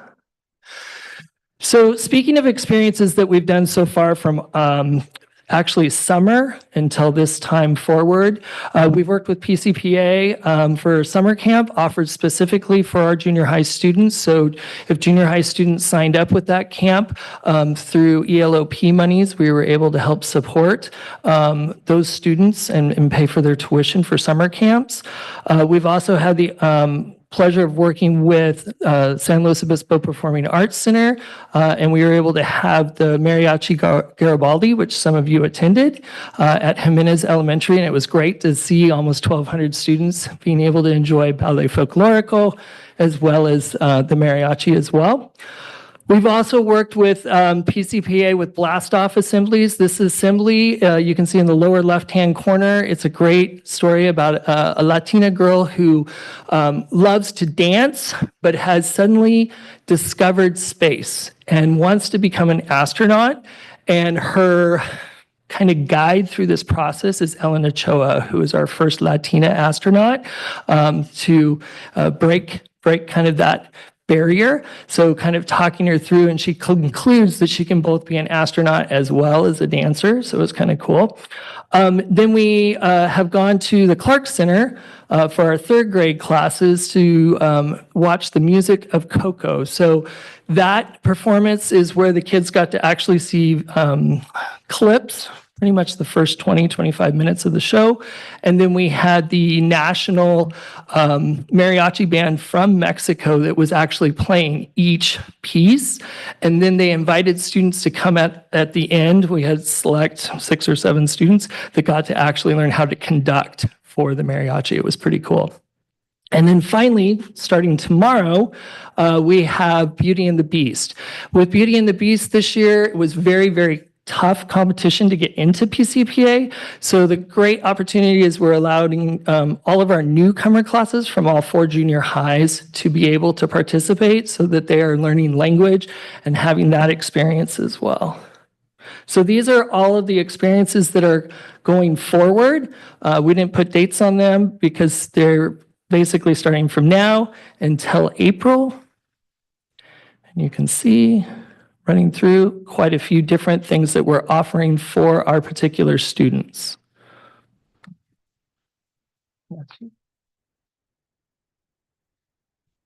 Thank you, Mr. Payne. So I promised the board that we would be looking forward to some more actions. And so I want to cover with you for focus area 1, access to the arts. Our growth plans include hiring 9 more VAPA specialists. So that would be a total of 17 VAPA specialists for the elementary schools. We are exploring ways to offer theater, dance, and media arts electives at the junior high schools. We are considering how to work with Jimenez junior high students to increase their access to additional arts offerings since they don't have a traditional 7-period master board junior high model. It's much more difficult to push in those art offerings. So we need some time to work with the multilingual department and the DLI staff to sort of figure out what that might look like so that we are not inequitable in our distribution of access. Our goal by 2026 is to arrange for a bifolklorico assembly at every elementary school. It's such a beautiful experience for our students. We really are going to delve into how we can make that happen 17 times instead of just 1. And then working with the multilingual services department to be able to deepen the offerings of specifically our culturally responsive experiences. So we've really focused on that with the curriculum that we've adopted and the experiences that we've chosen, and we'd like to continue to expand that moving forward, and those are parts of the plan. Moving on to focus area 2 of the VAPA plan, which is essential resources. Our goal is that all students will have access to highly qualified personnel, appropriate learning spaces, discipline-specific suppliers, and performance and display spaces. I bet you can guess what the challenge is going to be on this focus area. It is exciting to say that we now have 21 teachers teaching visual and performing arts between our band music specialists, our junior high specialists, and now our VAPA elementary PLC release specialists. That's the team there on the screen. I also want to take a moment to say that I am incredibly proud and honored that a few of our VAPA specialists came to us from SMBSD classrooms. I think that's such high praise when a teacher in a classroom is willing to take an experimental journey like this with us. And so I was really, really pleased. We got a PE teacher who had a dance credential, and we had a gen ed teacher who has a theater credential. He's actually in the audience tonight, Andy Watson. We're just so proud of all of our VAPA specialists and the fact that they bring that really rich understanding of our classrooms, I think really helps them support the classroom teachers that they're releasing. So that's our team. This is the highlight of our essential resources piece, is that we have been able to bring in quite a few people, and our growth is that we want to do even more. We also really focus our attention to essential resources. I am proud to say that no student in Santa Maria Bonita School District pays for anything that they need for VAPA experiences. So we provide the paint, the canvas, the art, the supplies, the band shirts, the instruments for the students to play, the dots to sit on, the poles to dance over. Like if it's a necessary thing for a visual and performing arts classroom, we are providing that essential resource and not relying on students. We're not asking families to buy crayons, that sort of thing. So we're really quite proud of that. And that is because we have been able to marshal the resources from multiple funding streams. So our primary funding stream is, as I said, the Arts and Music in Schools Prop 28 funding, but we combine that and braid that with some ELOP funding, some LCAP funding, and even some of our Brooks Endowment funding for some of those more junior high level experiences. So we're super proud of that. The area of growth for us is learning spaces. It's a struggle and a hope. We would love to at least be able to host all of our VAPA classes indoors. We are not able to do that at this time. We don't have the spaces for dance. We often don't have enough classrooms available, and they're sometimes not appropriate. Things like art, we would love to have a studio where art can be hung up to dry without having to be packed away so that language arts or science can start next in the classroom. So we really hope that as we move forward with construction plans and renovation plans, that VAPA will be a voice in that room so that we can try to secure some appropriate learning spaces for VAPA. Focus area 3 of the plan is curriculum and instruction. Our goal is that all students will be introduced to the state standards through a developed and approved curriculum that will be implemented by all VAPA teachers and community experts, and students will be introduced to integrated arts curriculum and components along with content-specific curriculum by general education teachers as well as our VAPA specialists. I'm excited to tell you that we have really delved into the curriculum that's available. This is really a challenge for all school districts in the state of California. There are very few California Department of Education approved or adopted curriculum programs in VAPA at this time. There are lots of programs out there. Some of them are more standards-based than others. Some of them are more culturally relevant than others. None of them sort of click all the boxes all at the same time. So it's the work of the VAPA specialists and the vision of our TOSA, Mr. Payne, to get this really dialed in so that it is culturally relevant and standards-based as well as research-driven. These are the programs that we offer in our different VAPA domains. As far as culturally responsive curriculum, I know that that really is of interest to the board. So we wanted to point out for you specifically the culturally responsive components of 2 of our curriculum.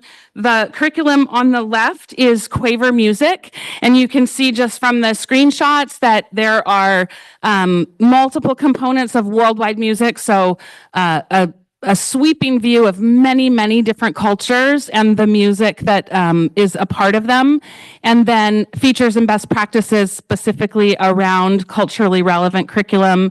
And then down at the bottom, you can see all the different features that our teachers have access to with the DEI, with accessibility for students who have special needs, with safe environments, how to assess those students, and then also the different supports for English language learners. So we're really excited about that curriculum. And then on the right, you can see we're using Flex curriculum and Artbox curriculum, which also have multiple components that are culturally relevant, as well as resources for teachers of students with special needs, students who are language learners, those sorts of things. So we've really put a lot of thought into the curriculum. In terms of focus area 3 curriculum and instruction, our long-term growth plan, we would really like to pilot available CDE approved curricula as it becomes available and approved. And then we will, of course, continue to implement our culturally relevant curricula. And now I'm going to turn it back over to Mr. Payne, who is going to talk about professional development. So focus area 4 is, of course, all about professional development. So as the slide says, all visual and performing arts teachers, as well as K-8 general classroom teachers, will receive sufficient professional development opportunities to increase capacity to deliver quality in arts instruction. And this is definitely an area of growth where we're working with our experts right now. And you notice we have that part of general education classroom in there as well. So that's definitely on the future of looking at professional development with our teachers and helping support them as well. So if we look at this year's professional learning and training that was provided for all of our VAPA specialists and our junior high teachers, both in visual arts as well as in music band. We spent time, I got to be able to spend time with each of these because this is a big major portion of my job.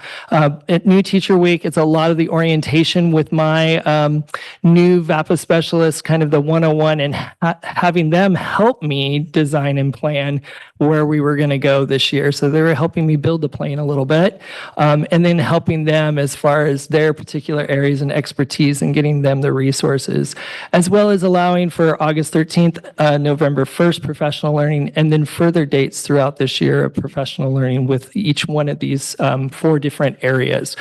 So unlike some TOSAs, I have 4 different disciplines that I have to be going. So people call it used to be a 3-ring circus for me. Now it's a 4-ring circus for me. So with that, I do have to get support and contract of other content experts to come in to help support and make sure that our teachers are getting specific help in what they're asking for. So with that in mind, with dance specifically, we get help through Children's Creative Project in the Santa Barbara Education Office.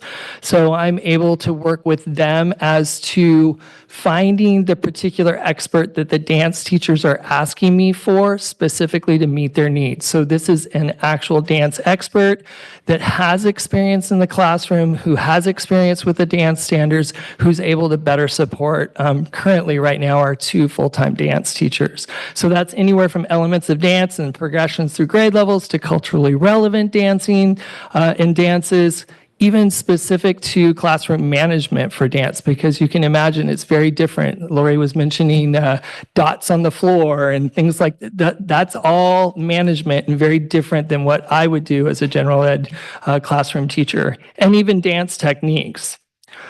So similarly with band and music, we actually contract through a Santa Barbara company that's called Collective Music and Media Incorporated.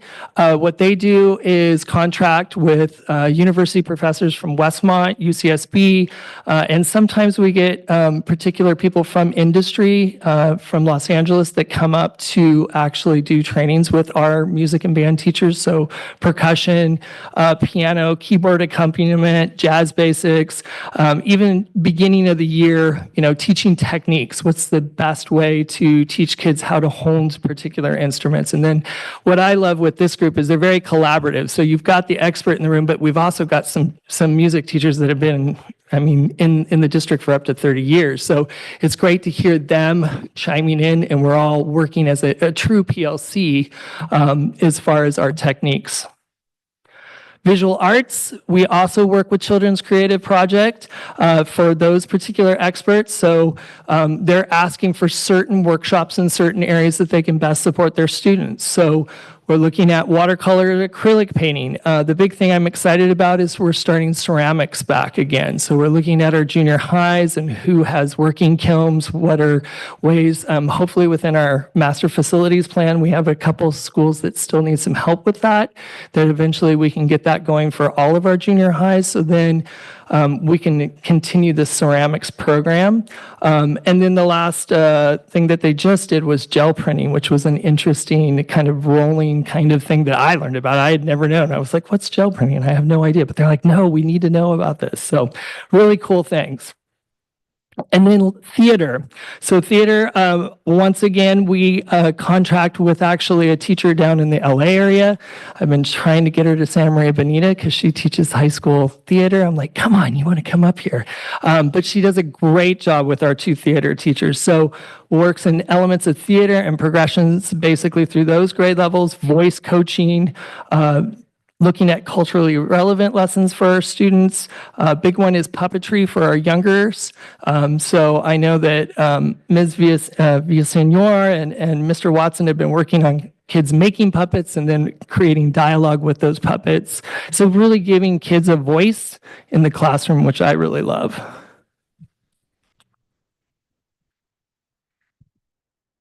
And I have focus area number 5. So community members will be encouraged to be involved and being part of the learning process with our SMBSD students to provide greater county-wide access and resources that will benefit all of our students.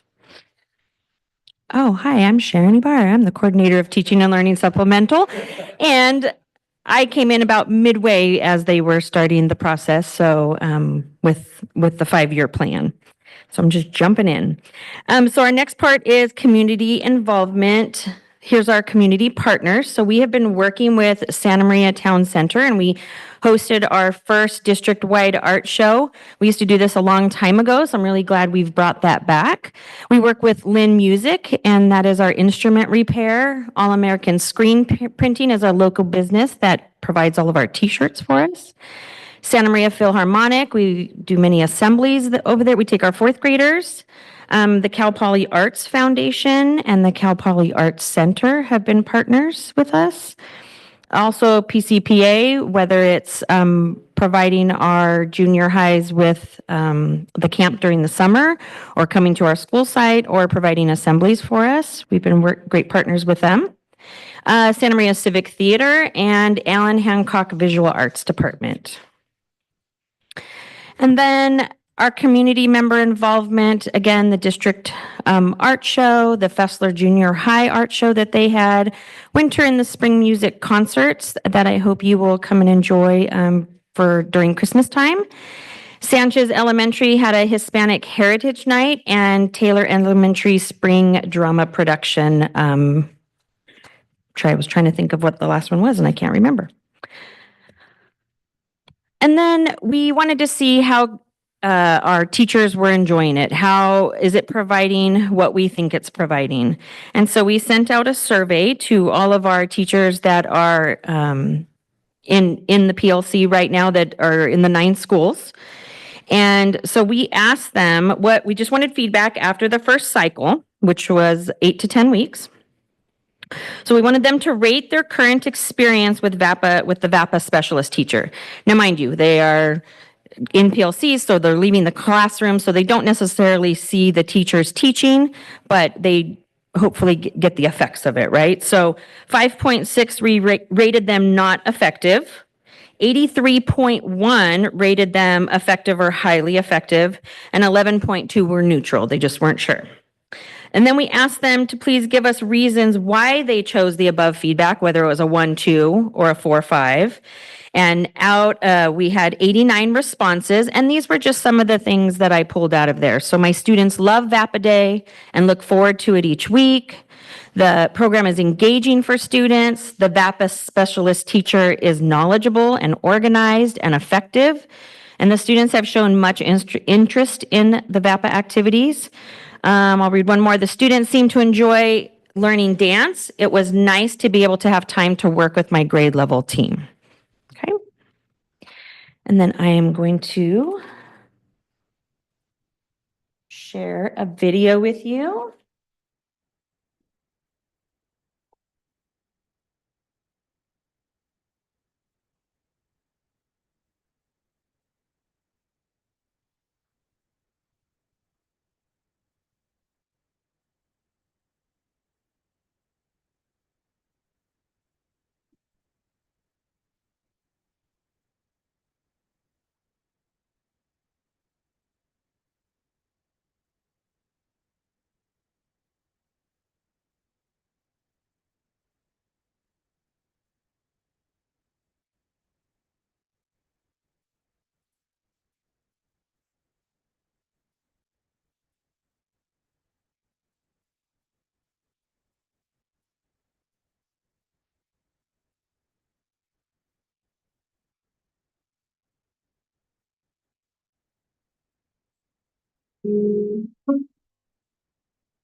So that is a brief overview of our wonderful and constantly growing visual and performing arts offerings in Santa Maria Bonita School District. And we're happy to answer any questions that you may have. All right, board colleagues, what questions might you have or comments? Ms. Cordero? It just all looks like a lot of fun. A lot of fun. And I did art and music and a little bit of dance when I taught, but nothing that really looked like that much fun. So I want to do that again. And I know it's something our students really love. So this is an opportunity and an occurrence within our state that I'm still amazed that it has occurred. So congratulations on where we are. Thank you very much for those kind words. Anything else? I also wanted to say thank you for the variety of different arts that were presented. I did want to really appreciate also the reflections of the cultures of our students. I saw lots of examples of that with things like Coco, or the last song that was presented. It was like a mariachi song that I've heard before, right? Incorporating. So I appreciate how that song could have been like a variety of different songs, right? But it's geared to the reflections of our students. And just as important as our students seeing themselves and what they're learning, I also appreciated with the sticks. That reminds me of like a Filipino style of culture that I've seen before. Is that what that is, or? I believe it is. Yeah, and then there's the tinkling that the kids were dancing. That's the actual Filipino dance. Excellent. And so that's another great example, right? If we're tailoring the education of our students to the people that we serve. And here we have obviously a large Latino population, approximately 95% indigenous. And then you also have a very vibrant, Filipino community as well, that I want, regardless of whether our young people are Filipino or not, to learn those aspects of the culture. So I appreciate that intentionality. Please continue to bring that, because we know that it's tied to higher self-esteem for our young people, more relevance, their engagement levels are going to be up. And so I also want to just say thank you for the work you all are doing, and I look forward to continue. Oh, there was one question that I did have about the community partnerships. I'm wondering if you all are also connecting with one of our local art organizations. It's one of the only Latino art centers in our community, Corazón del Pueblo. Have y'all been able to connect with that organization? What's to come of that? So we're actually working with the multilingual department, and I actually have a meeting with them on this Friday. So with Corazon, as far as trying to see where we can partner, in all of those steps as well. So yeah, absolutely. Looking forward to hearing about that collaboration. All right. If there's no further questions or comments from the board, the Board of Education acknowledges receipt of the update for the VAPA plan. Thank you very much.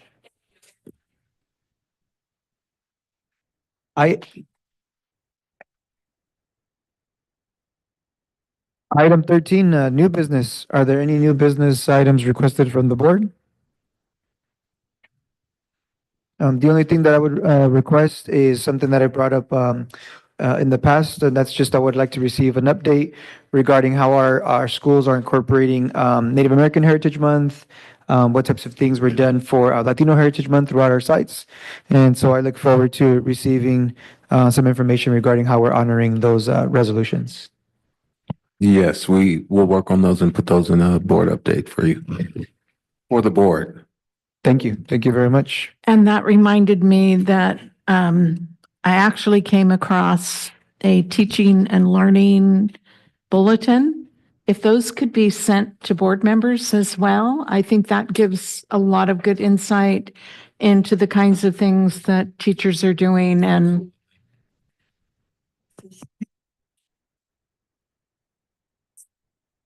And in regards to, our backup program.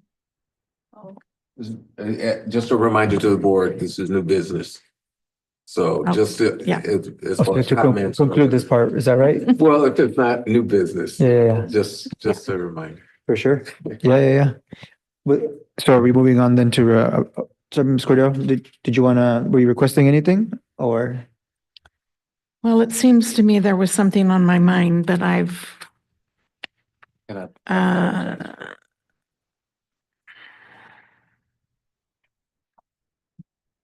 no.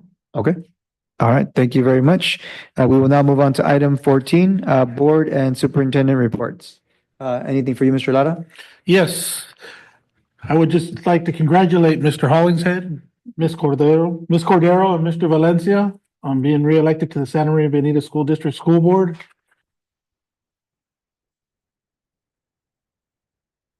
It's wonderful to have everybody here, and I'd like to send out a big shout out to Mr. Beecher for running the campaign on Measure K and everybody that was involved and all our stakeholders and believing in the Santa Maria Bonita School District, knowing that we need another school and that they are seeing the progression that we are doing on our other school sites is putting the air conditioning units and upgrading the playgrounds, and that it is being seen, and our parents and our stakeholders show the support for us. So that's all I have to really say.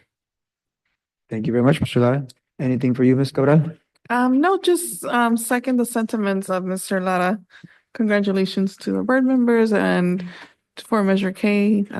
Hopefully it comes through because we need the space and the buildings and all the promises. It was great to go out there and walk with Brian that Saturday before, and yeah, congratulations. Thank you very much. Ms. Cordero? Yes, I also would like to give a huge shout out to Mr. Beecher and to Mr. Reiki, who did a lot of the technical, sending out emails, that kind of connection with our community. And it has been, quite a number of years since our last bond election, and it was a very interesting experience to do the walking and be talking with people. I only had 2 people that actually said they would not support it and gave me reasons why. One was a 90-some-year-old man, and I had to be I was very respectful of his comments. And the other one was she just said, "No, didn't you see the sign? It says there's a dog." I'm like, okay. Although I had looked and there was no dog in the yard. So anyway, it was an interesting and challenging experience. As mentioned at our last board meeting, the jogathon was at El Camino the next day. I spent about an hour over there encouraging the students and helping to pour their water or Gatorade to help them run. And even though it was a pretty warm day, it was really pretty warm, they persevered and they kept going, and they had others out there that couldn't run that were cheering them on. So it was another very successful event. Unfortunately, I didn't make the Lights On After School program, but I have a good excuse. I made the one last spring. My freshman grandson was playing JV football in SLO. So being a good Grammy, I did that instead of go to Lights On. On the evening of October 26th, there were quite a few SMBSD staff members that attended the Fighting Back Santa Maria Valley fundraiser. They provide a lot of support for our schools, so it felt nice to be there supporting their efforts. I was out at Arianas on October 30th, helping with their Student Rewards Day. I guess it was just maybe last Tuesday already, or anyway, the 5th, the election day, I went to Alvin for, MyCop did a presentation, and they had 4 panelists talking to parents about opportunities that their students could have to get an education. My only disappointment really was that no one from that organization approached myself or Mrs. Hamilton and said anything about, can we help translate a little? Or there was no acknowledgement that there might have been anyone in the room that didn't speak Spanish. Then on November 7th, there was another Santa Barbara County School Board Association meeting, and I've shared some notes with my colleagues. The big discussion that day was cell phones and what some of the districts in our county are doing. Of those districts that were represented, only Carpinteria already had in place a cell phone policy, and they had already found that they needed to make some adjustments with it. So the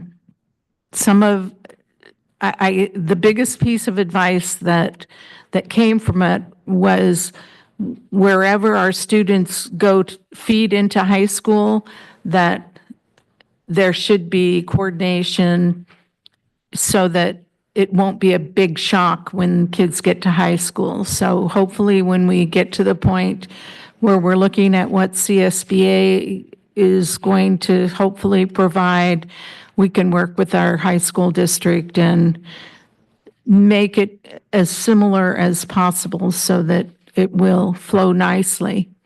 One of the things that did come up in the Carpinteria, an issue that they had with their young students, like first, second, third grade, was kids that had smartwatches, using those in class and sending messages, and just it created some issues. So that was something I had not really thought about. So that was an awareness piece for me.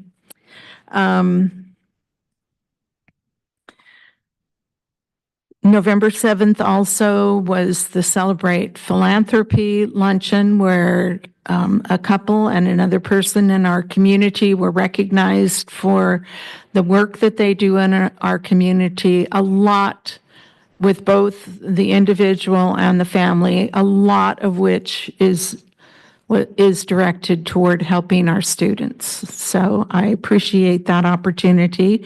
And then that evening, El Camino volleyball, I'm not sure how it came about, but the girls played the women teachers from the staff in volleyball games, and then the men teachers played the boys team.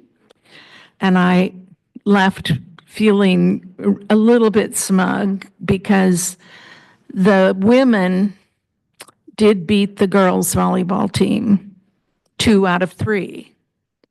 On the other hand, and Mr. Harkey was okay with it, but he had to admit that he had kind of been talking up about how good the men would be. They did not win the championship, so they will be pursuing that again, I'm sure. But it was a lot of fun, and there were really quite a few parents there, so it was very exciting to see something really positive happening with that campus and with the school community. Veterans Day, Sanchez once again had their Veterans Day celebration. And this year, I mean, the celebration was very similar to what it has been, but their leadership team group, and they have a group of students who are on the leadership team, they planned and emceed and introduced everyone in the program. They did a really outstanding job.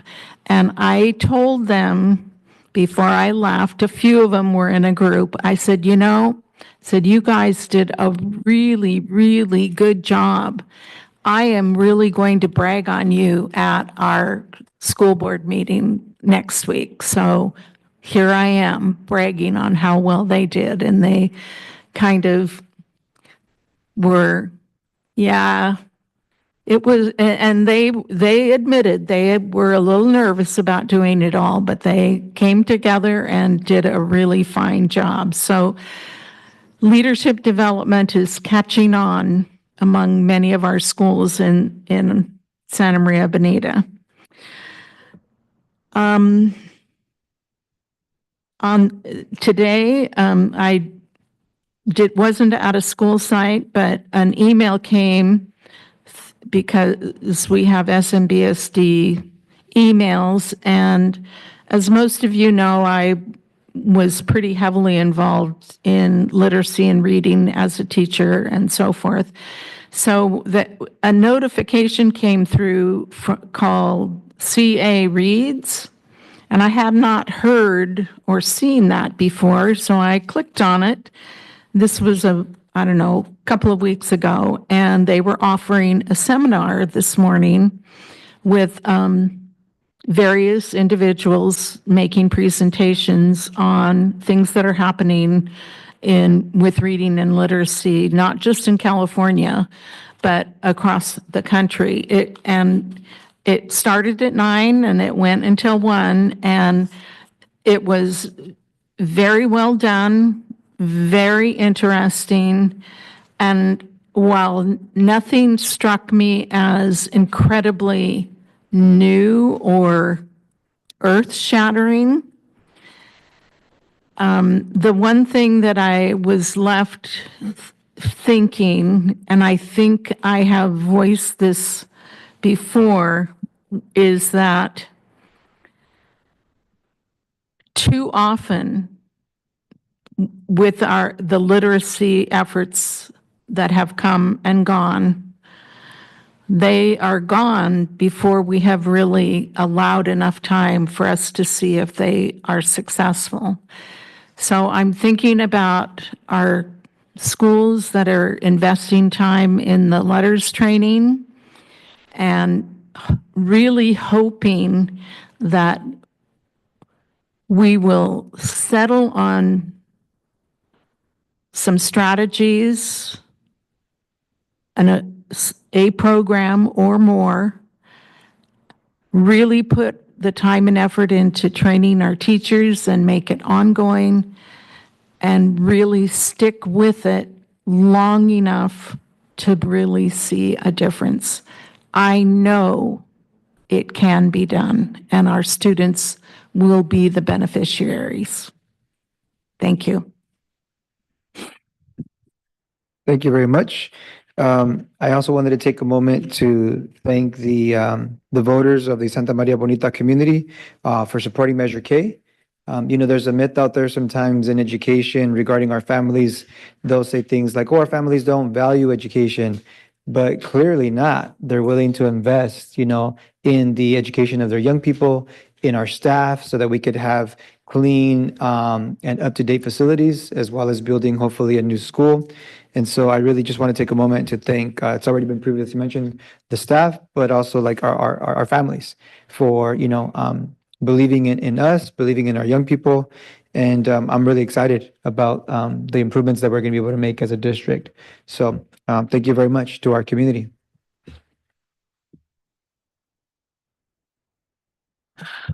All right, thank you, President Valencia. Board members, we're talking about Measure K. I have to thank again Mr. Matt Beecher, along with Brian Rickey, but also in the House or the boardroom, we have Sam Humphrey, Tammy Castillo Schiffer, Maggie White, the folks at the Clifford Moss, our partners with Clifford Moss. It was a collective effort, this committee. I want to thank you from the bottom of my heart for your commitment to this project, to this Measure K bond. And so I just thank you. Kudos to all of you. Thank you. Also, for every vote, for every yes vote that was counted, I want to extend a heart. I can't talk tonight. Sorry. I want to extend a heartfelt gratitude to everyone in our community who supported, are deeply appreciative for the confidence shown by voters who value Santa Maria's children, educators, and schools. Their support demonstrates a commitment to educational excellence and a brighter future for all of our students in our district. We thank them for standing with us and for championing the importance of education. Together, we are building a stronger, more unified community where every SMBSD student will be prepared for limitless possibilities and achievements using their unique gifts and talents, developing skills to reach their maximum potential.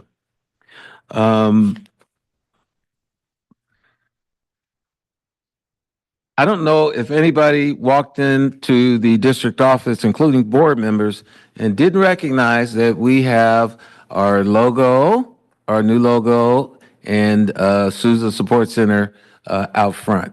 You may not be able to see it now, but know that it looks absolutely great.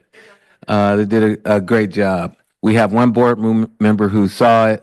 The others will have to wait till the daytime to view that, but it really does. So if you haven't noticed, which I haven't for the past couple of days, it's up there and it looks great. I want to thank the folks for that.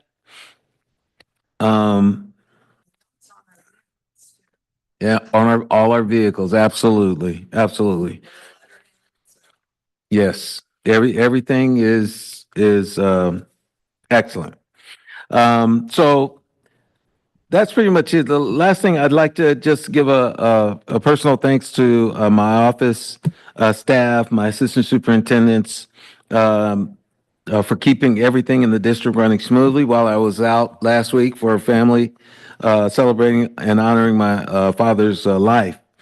And you know, losing someone's never easy, and it was easier knowing that there were people here doing their very best, and I felt like I was in capable hands, so I could focus on my family during that time. And so I can't tell you how much it's meant to me to know that everything here remained in good hands.